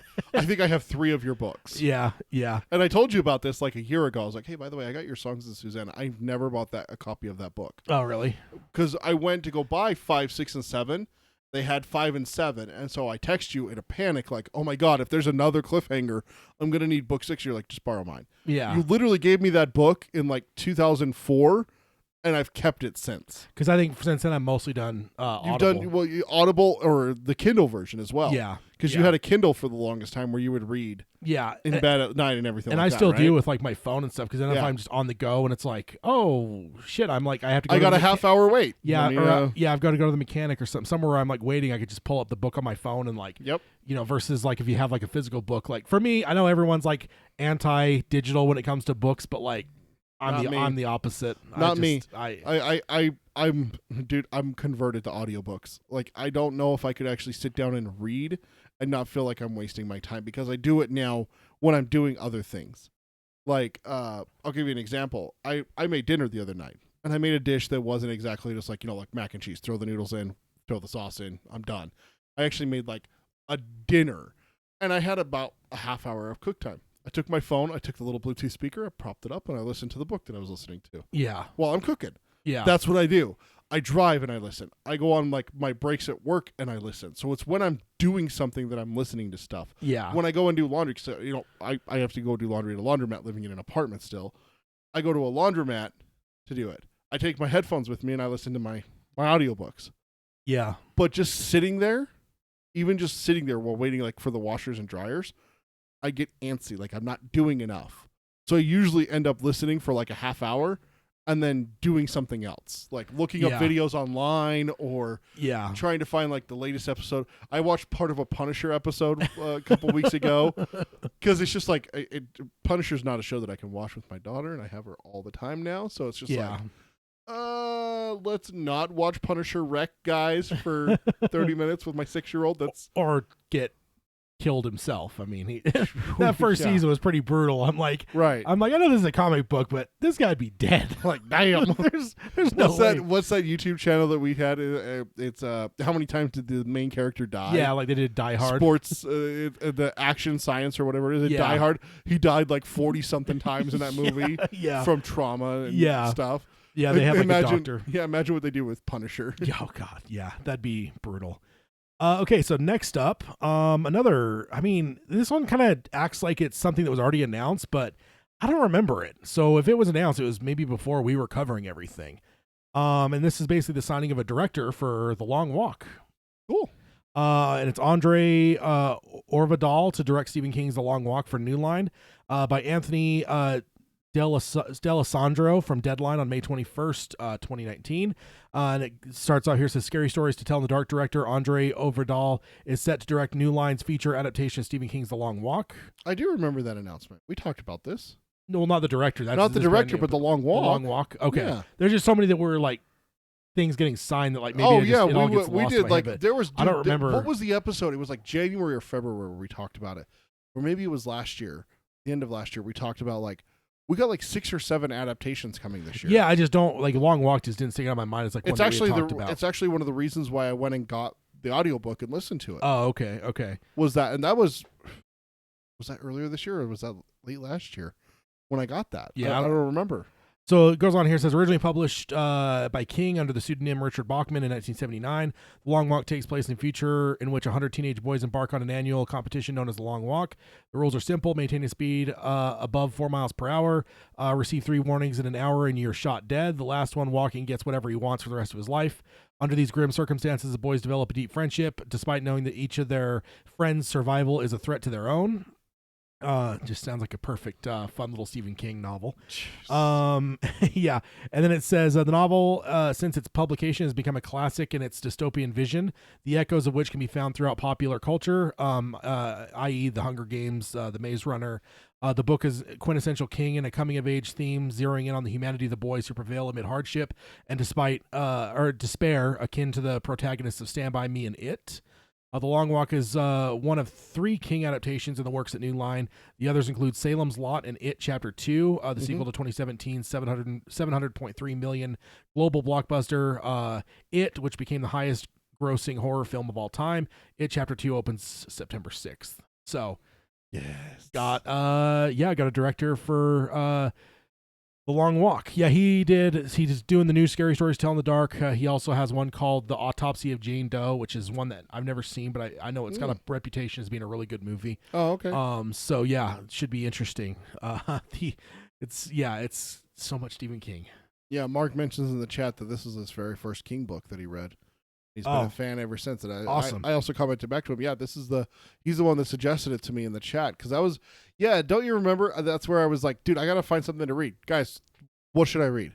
Was that in the context of a movie announcement then? It wasn't then. I just don't remember. It wasn't then, but we had already had the announcement.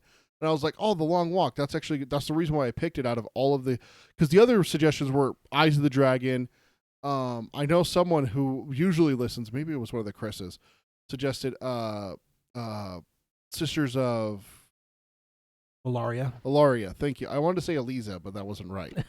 But Ilaria, because we were talking Dark Tower. We were talking one time about what was most directly related to the Dark Tower, and that we should read those books before anything else. Eyes of the Dragon, Sisters of Ilaria, and those ones like that.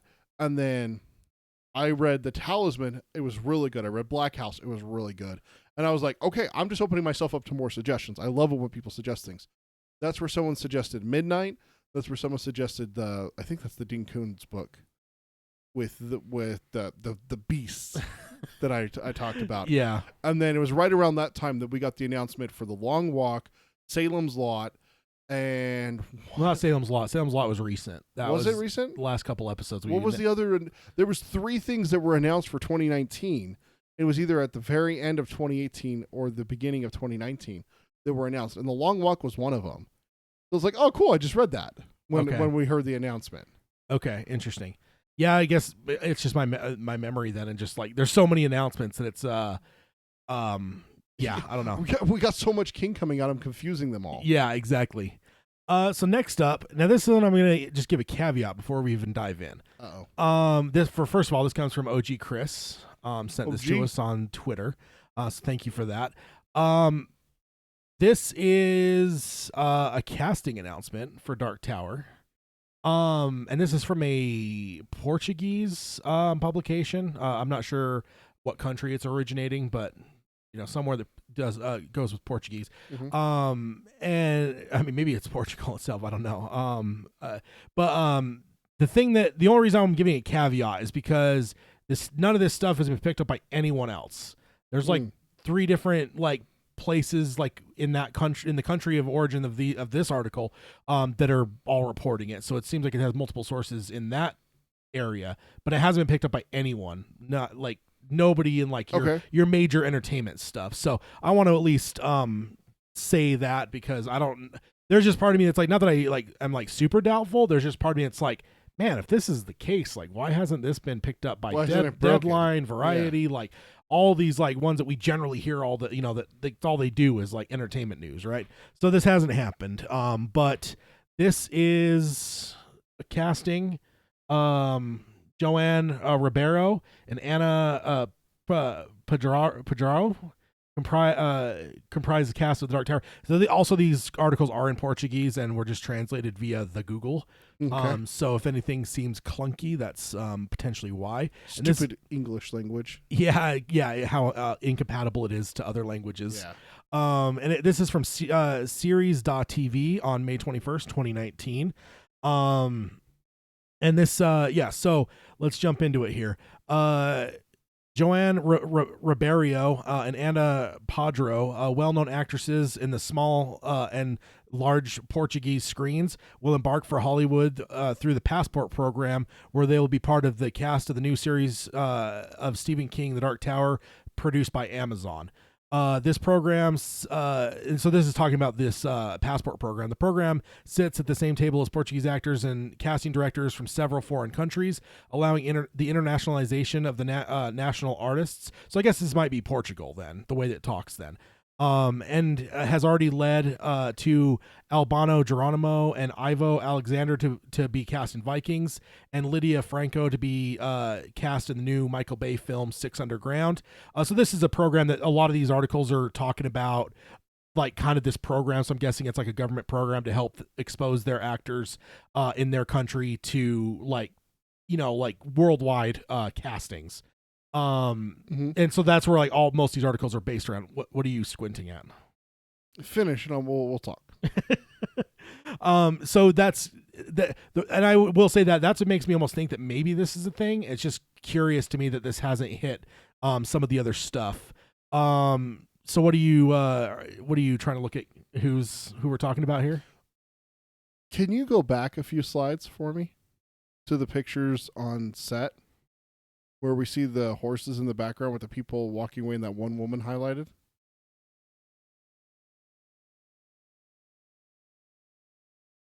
Huh. No, okay. I need to see a bigger picture of it because I only got it pulled up on my phone. You pulled up that picture of that actress, the younger one on the left, and I went, "Holy shit! Is that the chick walking towards the camera?" Yeah, it doesn't look enough like it when I saw when I saw the bigger picture. So so that's what I was like. I was like, "Holy shit! Do we already have her on set?"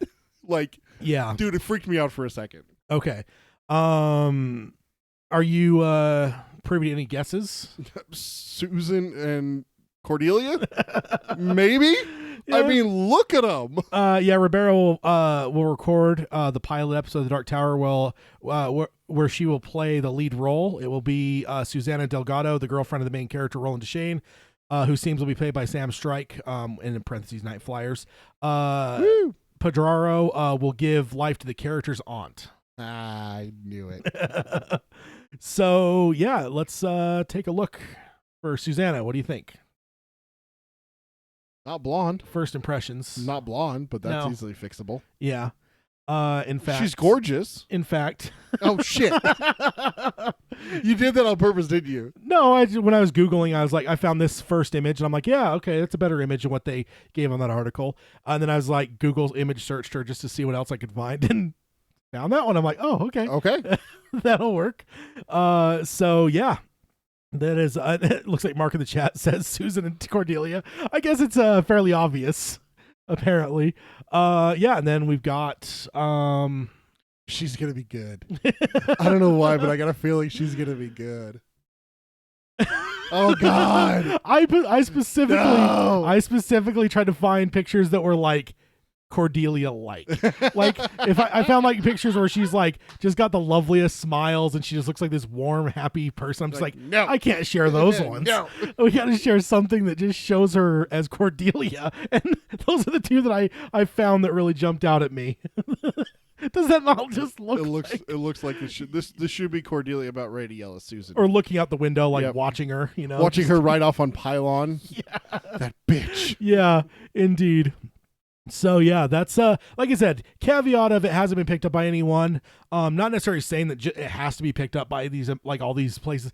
I just find it strange that like these articles are out there not in English. Yeah. That and they just because they're not in English, does that mean that somehow like some of these other places can't find them? And it certainly hit my inbox as well as Chris sending it. Chris sent it. And I saw it there first, and then I actually got the emails. Like I think the next day. Oh really? So I'm like, oh okay, cool. Like yeah, same articles. And I Googled like the names and found like the few other articles where I'm like, okay, it's being reported by like 3 different places. Yeah. That are like Portuguese, like in the Portuguese language. So I'm guessing I don't know. Maybe that's we'll see. Definitely strange though.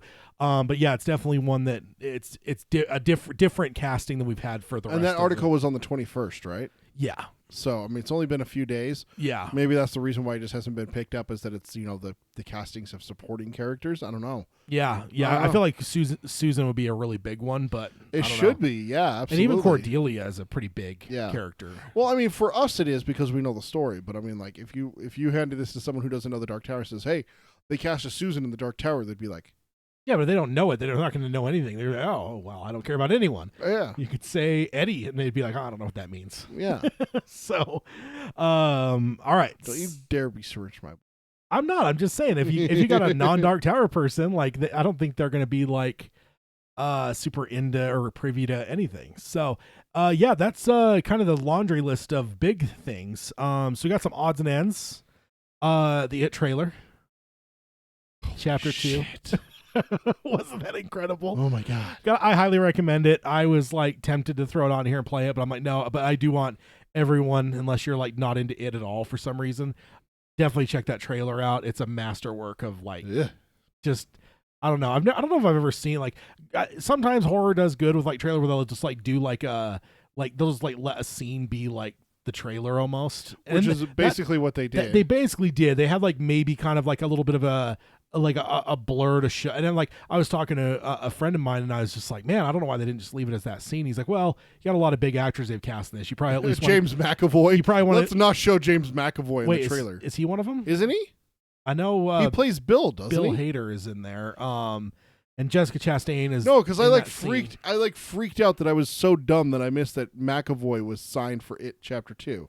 Am I thinking of the wrong movie?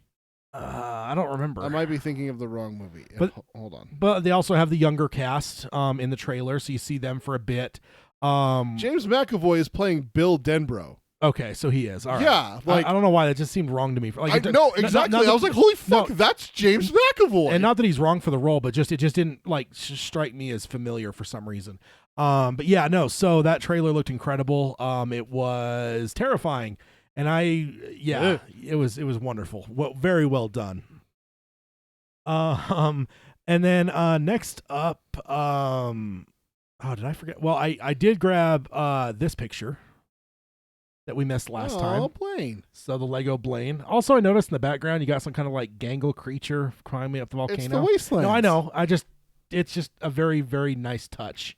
I love the Lego pieces just on the ground. They're not set, they're just dumped there. Yeah. Which is what the Wastelands would be if it was Legos. Yeah, indeed. Okay, so how long until we get the Dark Tower Lego movie? Oh, man. It's not exactly kid friendly, but and I think they'd actually have to make real Dark Tower Legos first. It'll be a groundbreaking achievement. It'll be the first adult Lego film. Oh, Charlie Tree. Oh, damn. It just melts. Yes. Hashtag Tad is terrible. Jesus Christ, sir. Yes. I'm picturing it with the little Lego flames too. Yeah. Like, oh, dude. I'm sure by now that T1000 effect is cheap to just see it melt. Right? God. Next up, HBO had a little bit of a... No, Mark, Patricia was blue, Blaine was pink. They specifically call it out in the book that the colors were opposite.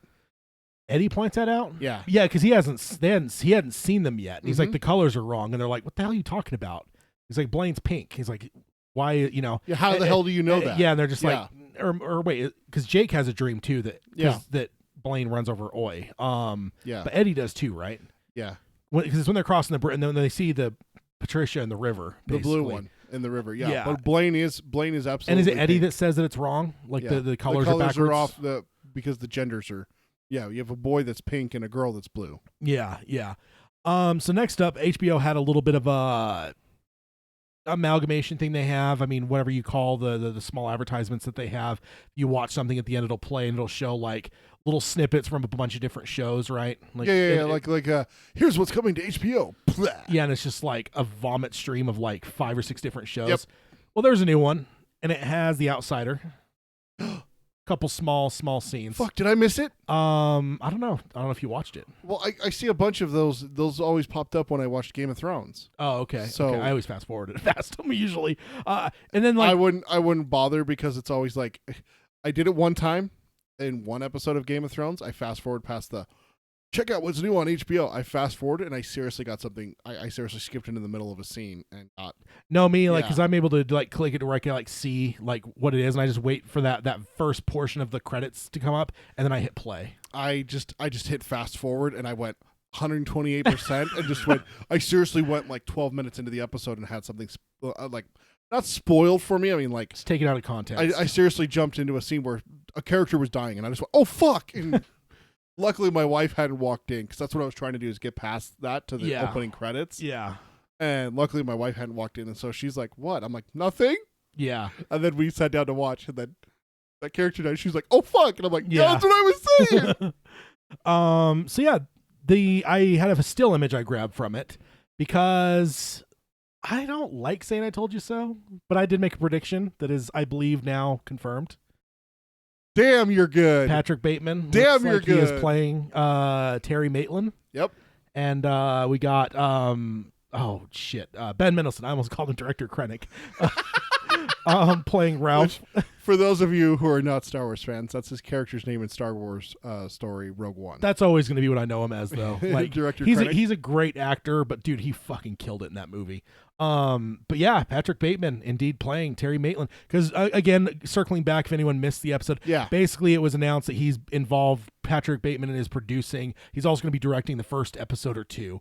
And I said, wouldn't it be interesting if he's playing Terry Maitland too? You know, if he's the right age and everything. He's involved in the show. He's a dude that tends to like. I believe he was like directed some of the stuff for the Ozark. Mm-hmm.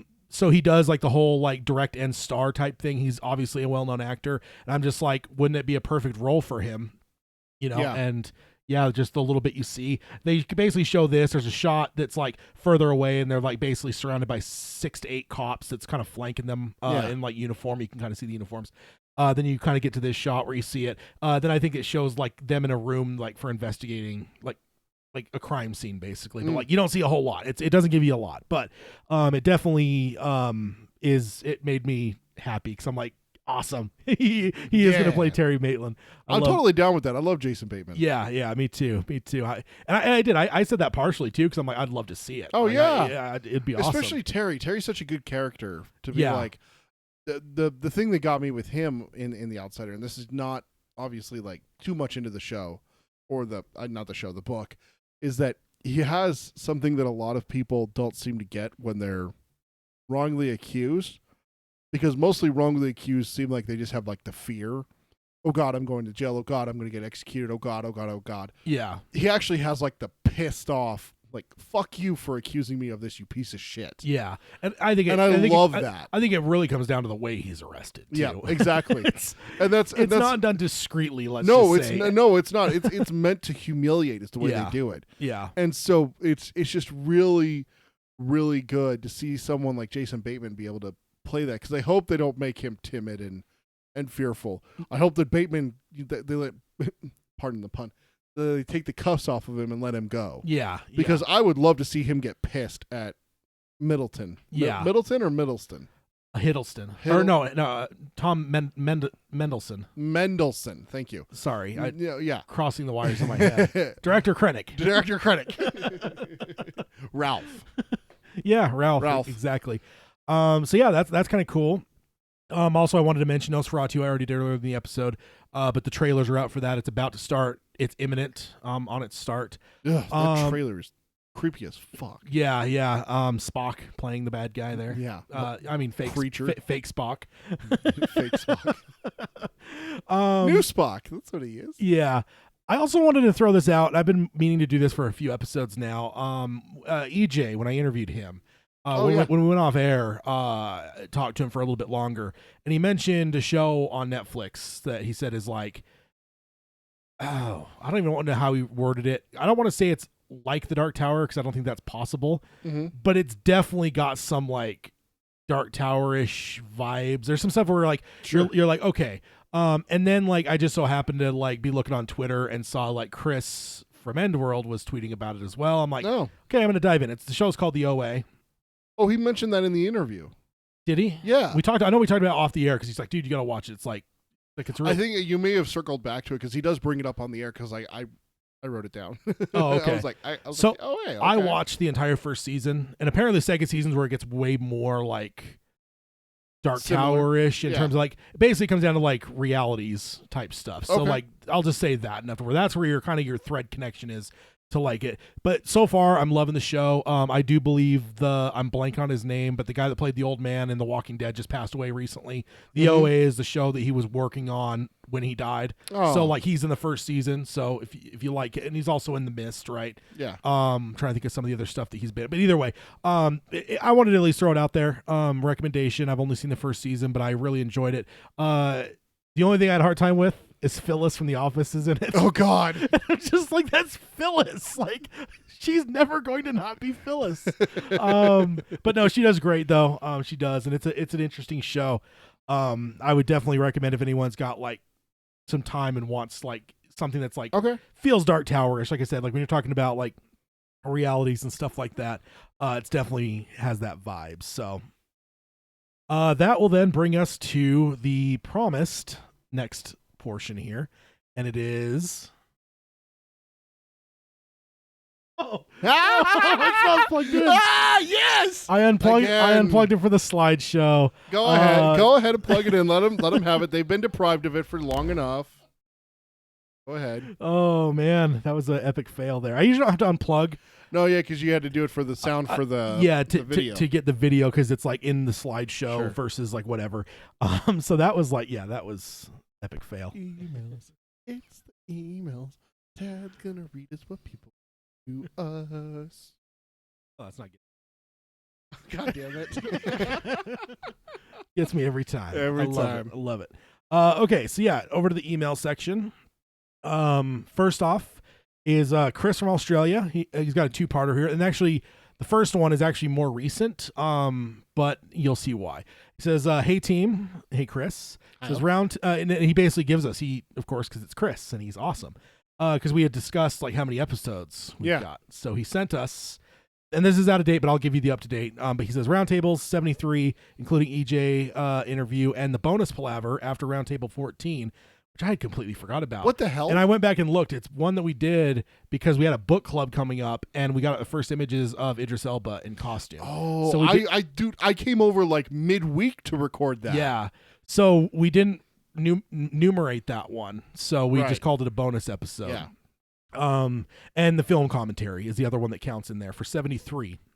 Book club's 20, Unfound Doors 3, so that equals 96 shows. Now update. So this is 97. Updating that to now, because he sent this when we had that conversation was a few episodes back. Oh, okay. So we're now sitting at 75, counting this one.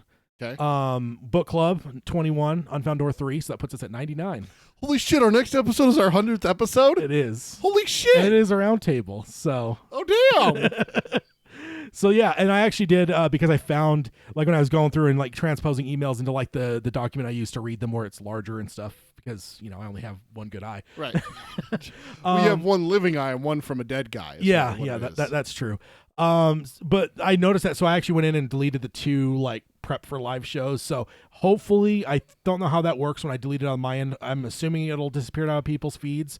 But at this point now, hopefully the count on people's podcast things should hopefully be reading at 99. I mean, well, once this one gets posted, it should be at 98 right now. But I don't know, because I've never really deleted an episode, so I don't know how that works with like podcasting feeds. But should we go check? That's where we're at. So Chris is awesome to tabulate that, because the thing is, it would always come up with us like during an episode, and it would never entered my mind to check it when I was like off air, and I could like go and like tabulate it. So like, just thank you, Chris, for being awesome and just like. According to Podcast Addicts, which is the podcast service that me and you both use, it says we have 100 episodes. Okay, so it still hasn't taken the deletions then. Nope. And I did that like maybe an hour or so before you showed up. So yeah, I don't know how that works. Maybe they'll never really disappear. Tough to say. Or I don't know. Yeah, I don't know how that works. Maybe it takes time because I deleted off of there, and then it's got to go through like iTunes. I don't know. Who knows? Maybe they'll always be there. But yeah. And I also did create a little thing to keep tabs on it as we move forward. So. Thank you, Chris, for that. Chris, thank you so much. Yeah, indeed. Then moving on to an older email, then I wanted to move that one up because like I felt like if that one just stayed at the bottom of the list, like it's gonna be like it'll be like way outdated. Yeah. No, let's see. That's what we're saying is we may not be going in order, but we're gonna pull email. Yeah, indeed.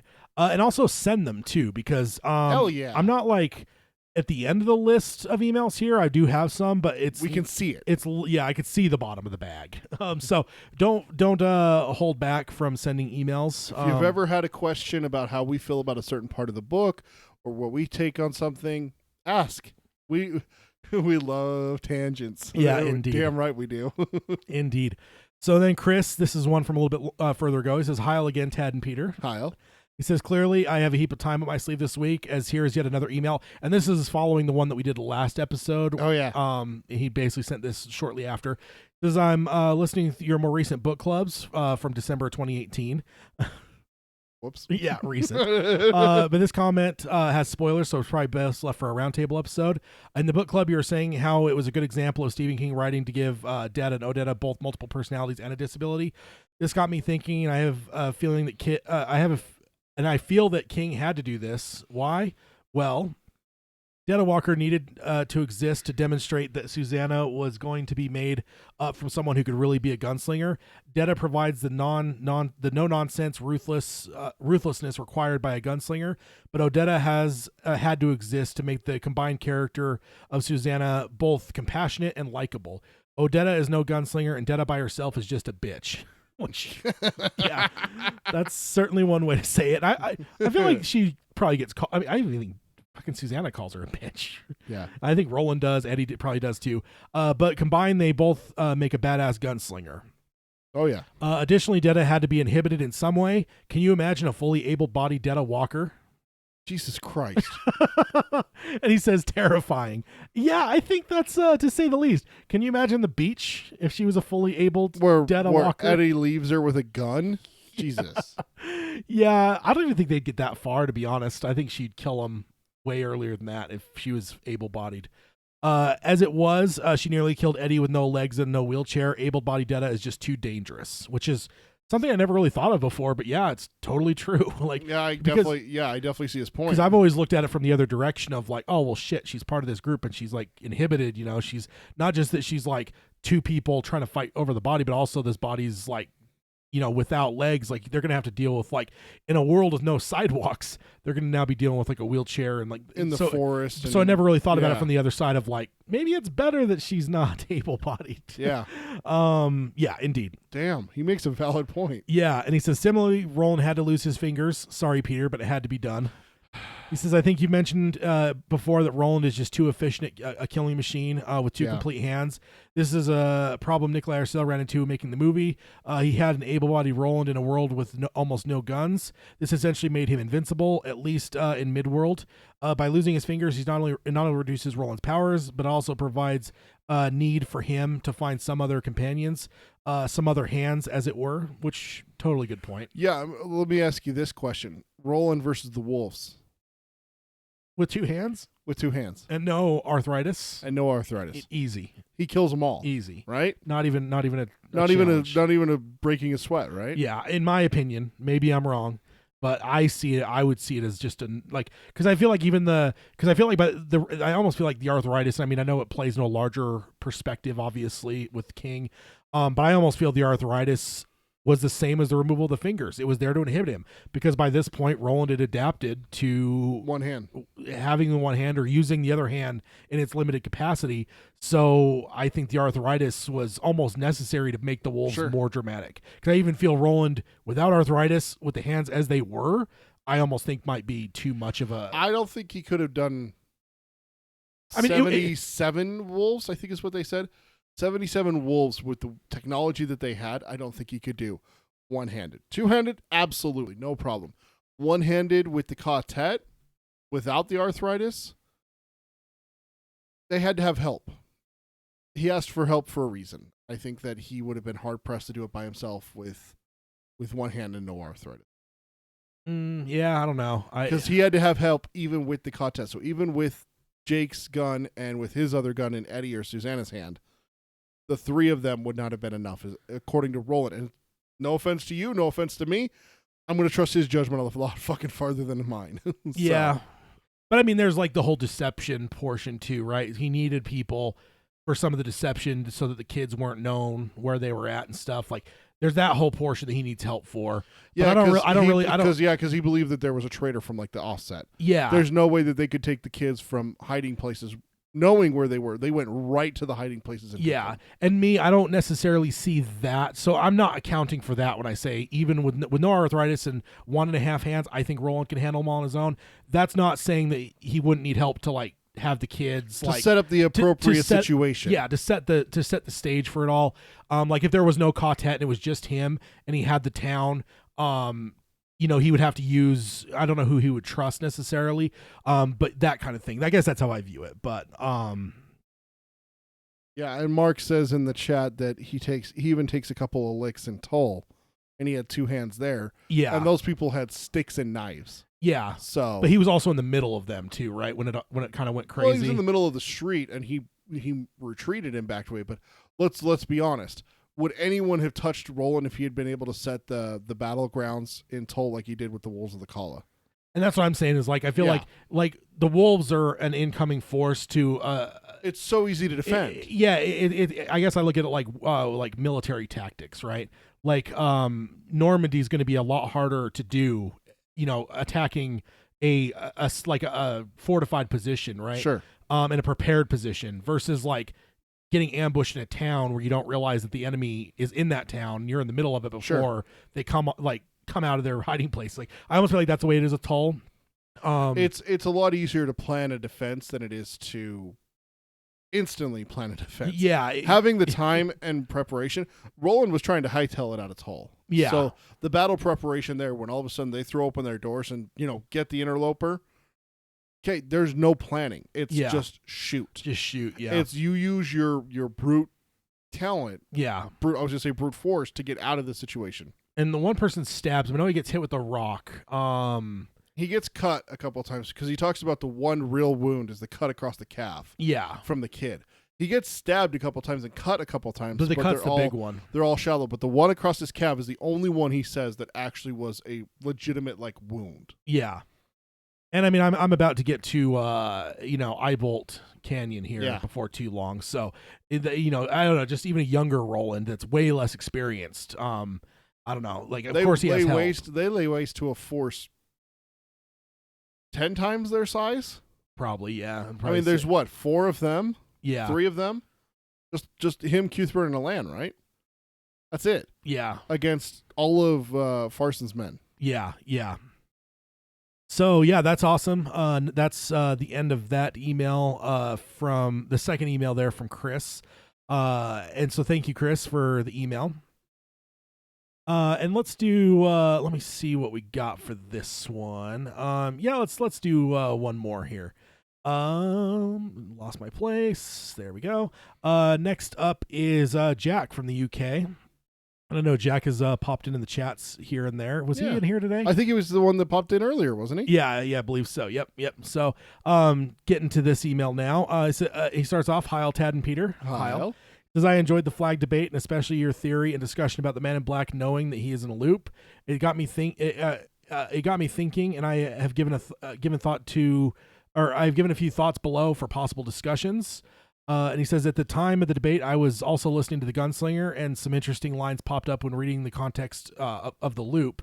After Roland and Jake leave the way station, it reads, and this is a quote from the book, there was something missing. He searched for it in his diligent, careful way and located it. The missing thing was his previous maddening sense of hurry." And then Jack says here, "Not subtle on its own, but when connected to the section between Roland and the Man in Black." And then the Man in Black saying, "Yet you have no idea how close you stand to the tower now as you resume your quest." And Roland says, "And what do you mean resume? I never left off." And at this, the Man in Black heartily laughed, but would not say what he found so funny. And then Jack says, "Could it be that Flag is laughing at how he diverted Roland from the tower with Jake, changed the loop? I'm not sure myself, but possibly." And I feel like we've kind of touched on not this particularly, but I think we talked about it, or maybe it's just a thought I had, because it basically coming down to the whole redemption question, right? Right. And I feel like the redemption ultimately comes from Jake. So is there a possibility that inadvertently Roland or Flag, by bringing Jake in to try to divert or destroy Roland ends up helping him move closer to his redemption. Maybe. You know, like it's an interesting thought, because I do feel like Jake is ultimately not necessarily like something that Gan is putting there in front of him. It's something that I feel that Flag is doing. And and like I think I've always thought the process of, because Flag remembers things, like he's almost trying different tactics at every stage, you know. It's like, I don't know, and I don't know what they would all be. We only have one loop to see, but I just feel like Jake might be a new wrinkle. Yeah. And it basically gets into like the whole thing of like the push too, right? Because like the madness, like because I think when we were talking, did we talk about it in the book club? Because it's a whole thought process of like, you know, there's no way for Flag to know certainly that Roland is going to be in the eye of Jack Mort to stop him from the push that would then cause Jake and Roland both to go mad. Like that's almost like an accidental, because like that's like a defeat for Roland. Roland's pretty well.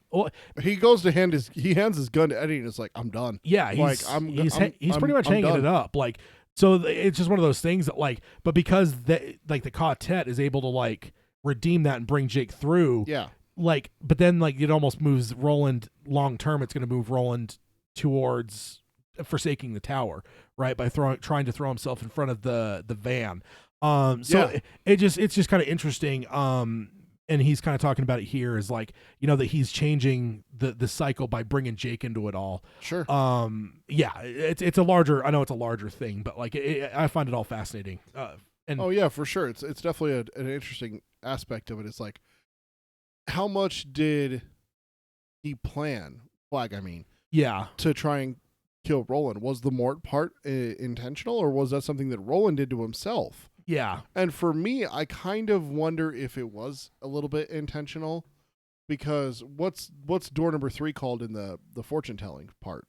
Death, but not for you. But not for you. Yeah. So he tells him that this is not going to cause your death. Yeah. But he's not going to die. He's just going mad. So, I mean, that may be a subtle way of him being like, death, but not for you, gunslinger. Never for you. Never for you. Yeah. It's just, you know, if we heard what Flag was thinking at that point, death, but never for you, gunslinger, never for you. You're just going to go batshit crazy, is what he thinks. Yeah, it could. I guess I've always been apprehensive to give Flag that much credit, which I know sounds weird coming from me, but because there's so many variables that have to go just right, that it's like, is he really setting this up as his Rube Goldberg machine? Or is it more of just like a happy accident of like, I planned this to be this, but it actually evolved into this. Well, great. That works for me too, right. You know? Well, he does say in book 4. Oh, the pusher. Yeah, the pusher, not death. Yeah. Yeah. I saw it. Mark said that. Yeah. You're absolutely right about that one, Mark. The thing that... because death is another card. Right. That's what, I'm blurring them together. Because he puts death down and he sets it like aside from the others. And he's like, death, but not for you. What does that mean? And how he puts it down? Yeah. It's like, what does that mean? He just doesn't answer. Yeah. I love it. But the thought for me is that in, I think it's Tull. No, not Tull. Blood. He tells Andrew Quick, he shouldn't have got this far. Which makes me think there should have been something in his way. What was the only thing in between the Golgotha and Blood that the Man in Black had any part of?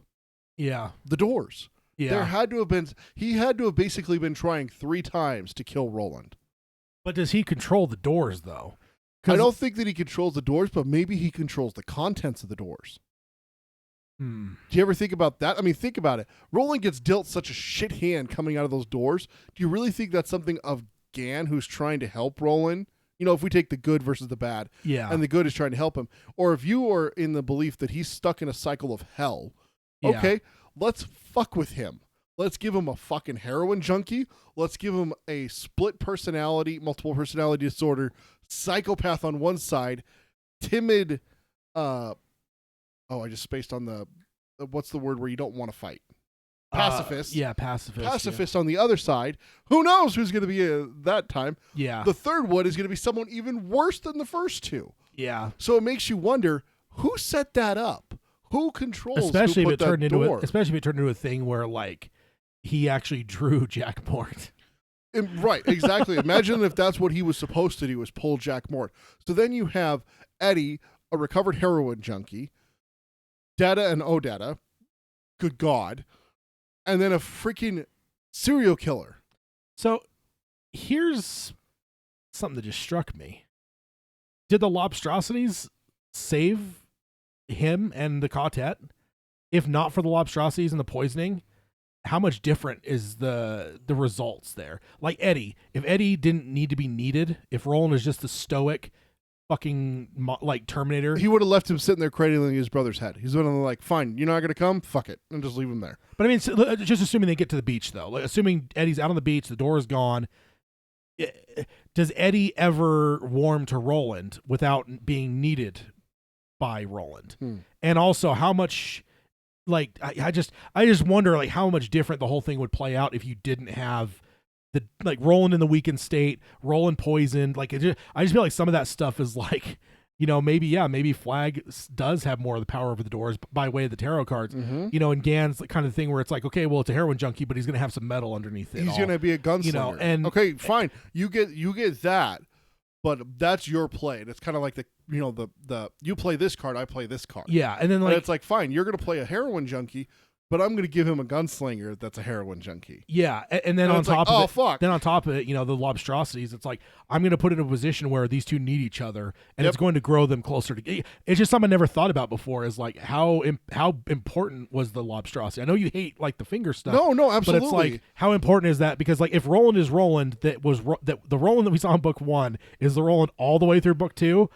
I don't think it goes well. Well, it opens up the door for you see. Good characters in good shows struggle. They lose something. I mean, fuck, take a superhero. Give me a superhero that doesn't lose someone. Yeah. I mean, it's really hard to find someone who has both parents. Yeah. I mean, find me a Disney princess who doesn't have both that has both parents. I mean, for God's sakes, it's the hero complex. Yeah. Is loss. And so Roland's already lost everything. Yeah. Except his physical body. Well, let's start taking that too. Yeah. That kind of thing. So maybe it was like, the thing that always gets me, and this is something that I've always had in my head for fiction, is there was a book that I read when I was a kid. I think I've talked about this before, where literally all it was there's a good force in the universe and a bad force in the universe, which we would call, and religious people would call, God and Satan. Yeah. Right?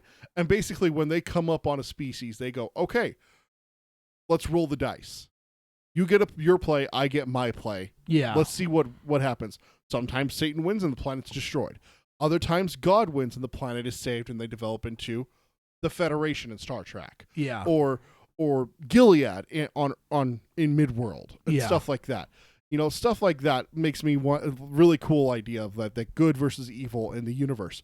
And it makes me wonder, like, how far did King go into thinking about stuff like that when he's like, okay, I'm going to play the card where he has to sacrifice part of himself, 2 fingers, on his right hand, on his dominant hand, but to get that, he's going to get a bond with the first door. And it's going to be like, oh, fuck, that negates my heroin card that I just played. You know, kind of. Yeah. So for me, it's always like, could you imagine if King wrote a book that explained the Dark Tower in that way, where it's Gan versus the Crimson King to win if the tower falls or not? Like, good God. Like, that's for me, that's how I like to picture the Dark Tower, is the good versus the evil. Yeah. And I like to think that there's a rule that if he's not going to make the tower fall, or if he's not going to take control of it like Flag wants to, then he has to reset. And that's his punishment, is that you have to pick one. You have to be good or you have to be evil. You can't be neutral. Yeah. And since he chooses neutral, it kicks him back to the start. Yeah. It's like, try again. Yeah, that's definitely, it's a thought. Interesting. Yeah. And it goes along the route that if Flag's outside of that and Flag's ascended to a level where he can see the board and can see the game, that's maybe what he's trying to do. Maybe he's done that. You know, hey, you're back to renew your quest for the tower. All right, great. Pick one this time, you fuck. Yeah. So he's pushing him to good this time. Maybe he's already tried pushing him to bad. Yeah. And it doesn't turn out the way the Flag wants him to, so now he's trying the other way. And then it gets into the whole like prophecy thing, right? Like you get a prophecy and then you try so hard to stop the prophecy and you create it. You're the one that creates the prophecy. I wonder, like with this whole thought process of Flag basically pushing Roland closer to redemption. Not that would be a bad thing for Flag, because if it ended the loop, I don't think he would care. The way that I'm interpreting Flag, the way that, like, if my theory was correct.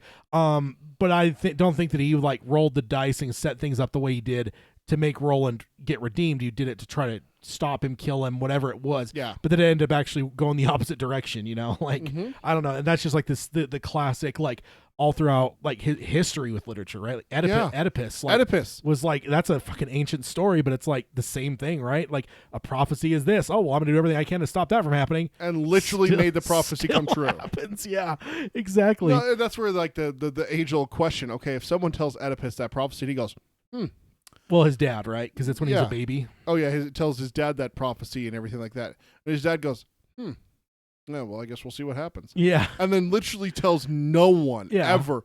Does it still come true? I don't think it does. I think that's one of those interesting things, isn't it? Yeah, I think it really comes down. Yeah, exactly. It's interesting for sure. And then Jack goes on here and says it's also interesting how King writes that Roland was absolutely desperate to catch up to the Man in Black until Jake came into it. This is seen in the third book, Wastelands, and Roland, Eddie, and Susanna have Palaver in the first, and Roland has the two stories in his head. I'm paraphrasing here, but in the reality where Jake didn't die, Roland spoke of how he desperately moved on from the way station. So that is a really interesting point. So it's like there is a desperation of chasing Flag that's lost the second Jake enters the picture. They stop So for even just in that momentary thing, whether the butterfly effect of that aside, Flag succeeds with Jake, right? Because it does slow Roland down, sure. And I don't know, maybe that slowdown is enough for him to get, like go through a door and go and get some more breakers and whatever. Like maybe it's even just I don't know. There's a lot of what ifs and whatever as you move out to this whole thing, but in its root, there is a ultimate drive that is ultimately lost the second that Jake enters the story. So that's a good point from Jack. He says also when Jake is nearly ensnared by the Oracle in the first book, Roland goes to get a prophecy, and this may be wrong, but I believe that when the Oracle takes his semen that leads eventually to the birth of Mordred, could that mean that in this loop Flag has created his own demise? Could that also mean that there are loops where Mordred doesn't exist? Yeah. And I think so. Mm-hmm. Like, if you don't have Jake, then you don't have that same interaction potentially with that creature, and then you don't have them able to create Mordred. And so in a way, Flag creates his own demise. Yeah, because I mean that's one of the things about that loop and the two stories in Roland's head is he has the speaking demon skull. Yeah.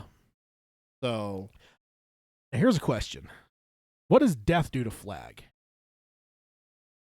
When he dies, when Mordred eats him? Yeah. Assume that my theory is correct.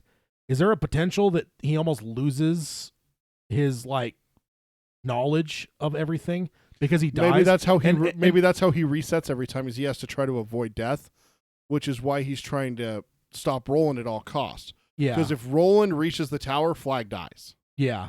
That's why he's so hell-bent on stopping him, is because he wants to stop fucking dying. Yeah, but I'm just saying, I guess. And coming back. Yeah, and coming back. So I guess I was just wondering, what if he doesn't die most of the time, and, Mordred kills him, and maybe that even, well, I guess that would almost be a good thing for him if he stopped remembering. Yeah. Or if he lost, it's like if you had a memory card in the old days of a PlayStation, right? Then your memory card goes, it's okay, well, you're starting back over and you can create a bunch of new memories, but all the ones that were previous, so it almost resets it for him. And now he has to go back to square one, and he's going to probably try a lot of the same plans because he doesn't realize he's tried those before, Which is why maybe we get the same results sometimes throughout the cycles. Yeah. But maybe he finally gets one where he doesn't get eaten by a spider, or he doesn't get shot by Roland at the foot of the tower. Yeah. Or he doesn't get killed by Eddie or the Crimson King. or whatever. Yeah, whatever reason he dies. Yeah. Maybe it's different every time. Yeah, indeed. Then Jack goes on and says, I feel this could present as evidence that Walter is attempting to tamper with the loop and so has awareness of it. I also feel this could bring with another hypothesis that Flag is aware of the loop, but the details within the loop can change or be tampered with. Jake, Mordred, etc., almost as if he knows the basic outline but can't predict everything, hence why Mordred takes him down. Sorry, Tad. Yeah, no, and that's true, because ultimately that would almost be a good thought process. If Flag goes down in such an easy way to Mordred, guarantee he's never had that happen before. No, he wouldn't be that fucking stupid to do the same thing again. Imagine him going the first time without a thinking cap. Then he comes back with the thinking cap. Hey, my thoughts are safe. Yeah, but there's no line in book 7 that gives off okay, here we go again, or anything like that. No, that is true. A lot of this is out of the text. I totally understand that. But no, that's what I'm saying. Is that kind of supports like what you were talking about here? Is that it didn't. There is a bump with Flag where maybe he gets like a notion not to do something, which is why he's always one step ahead of Roland. Yeah, it's because he has like notions and nudges and stuff like that in the right direction because he has familiarity with. Yeah, I've tried that. That doesn't work here. Let's think about it. Okay, if Flag was a smart guy, if he was a really smart guy, he'd find a way to just poison Roland. Yeah, like that's the end of it. Like dead Roland equals no loop equals ta-da. Yeah, or does it? That's the other question. What if Roland dying just resets the loop?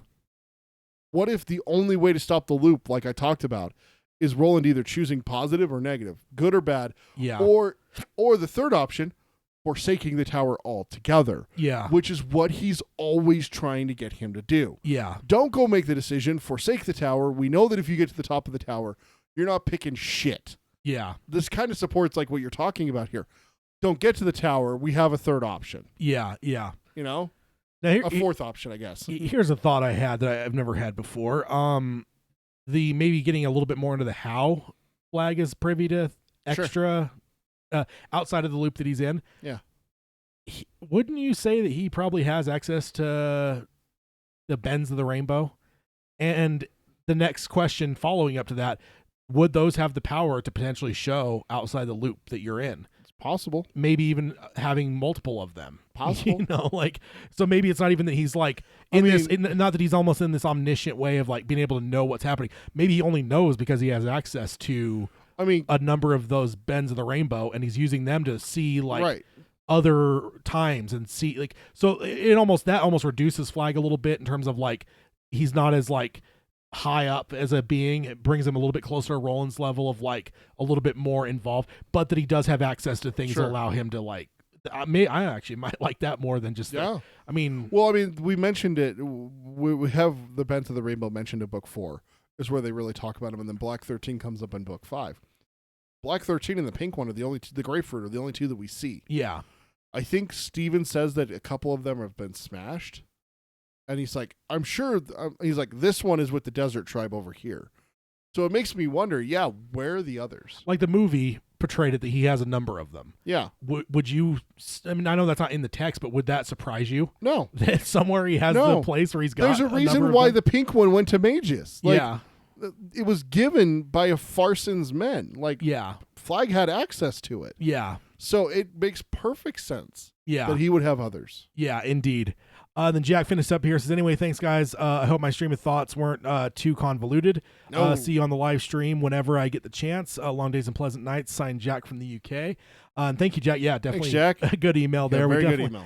definitely have plenty of tangents and conversations there. And I don't know. I feel like it's like one of those things for me, like the ending is always going to be like somewhat nebulous. Like I'm never going to be like, this is definitive, because I feel like it just changed all the time. And I feel like we can always have these conversations. Yeah. We can always have these 20-minute conversations on the ending. Yep. And it's not like that we're repeating ourselves, where it feels like we're always It always seems like we come up with something new. Yeah. You came up with a couple of new things, and I introduced the thought process behind like the good and the bad versus each other. Yeah. And since we don't have a clear winner, okay, reset. Let's do it again.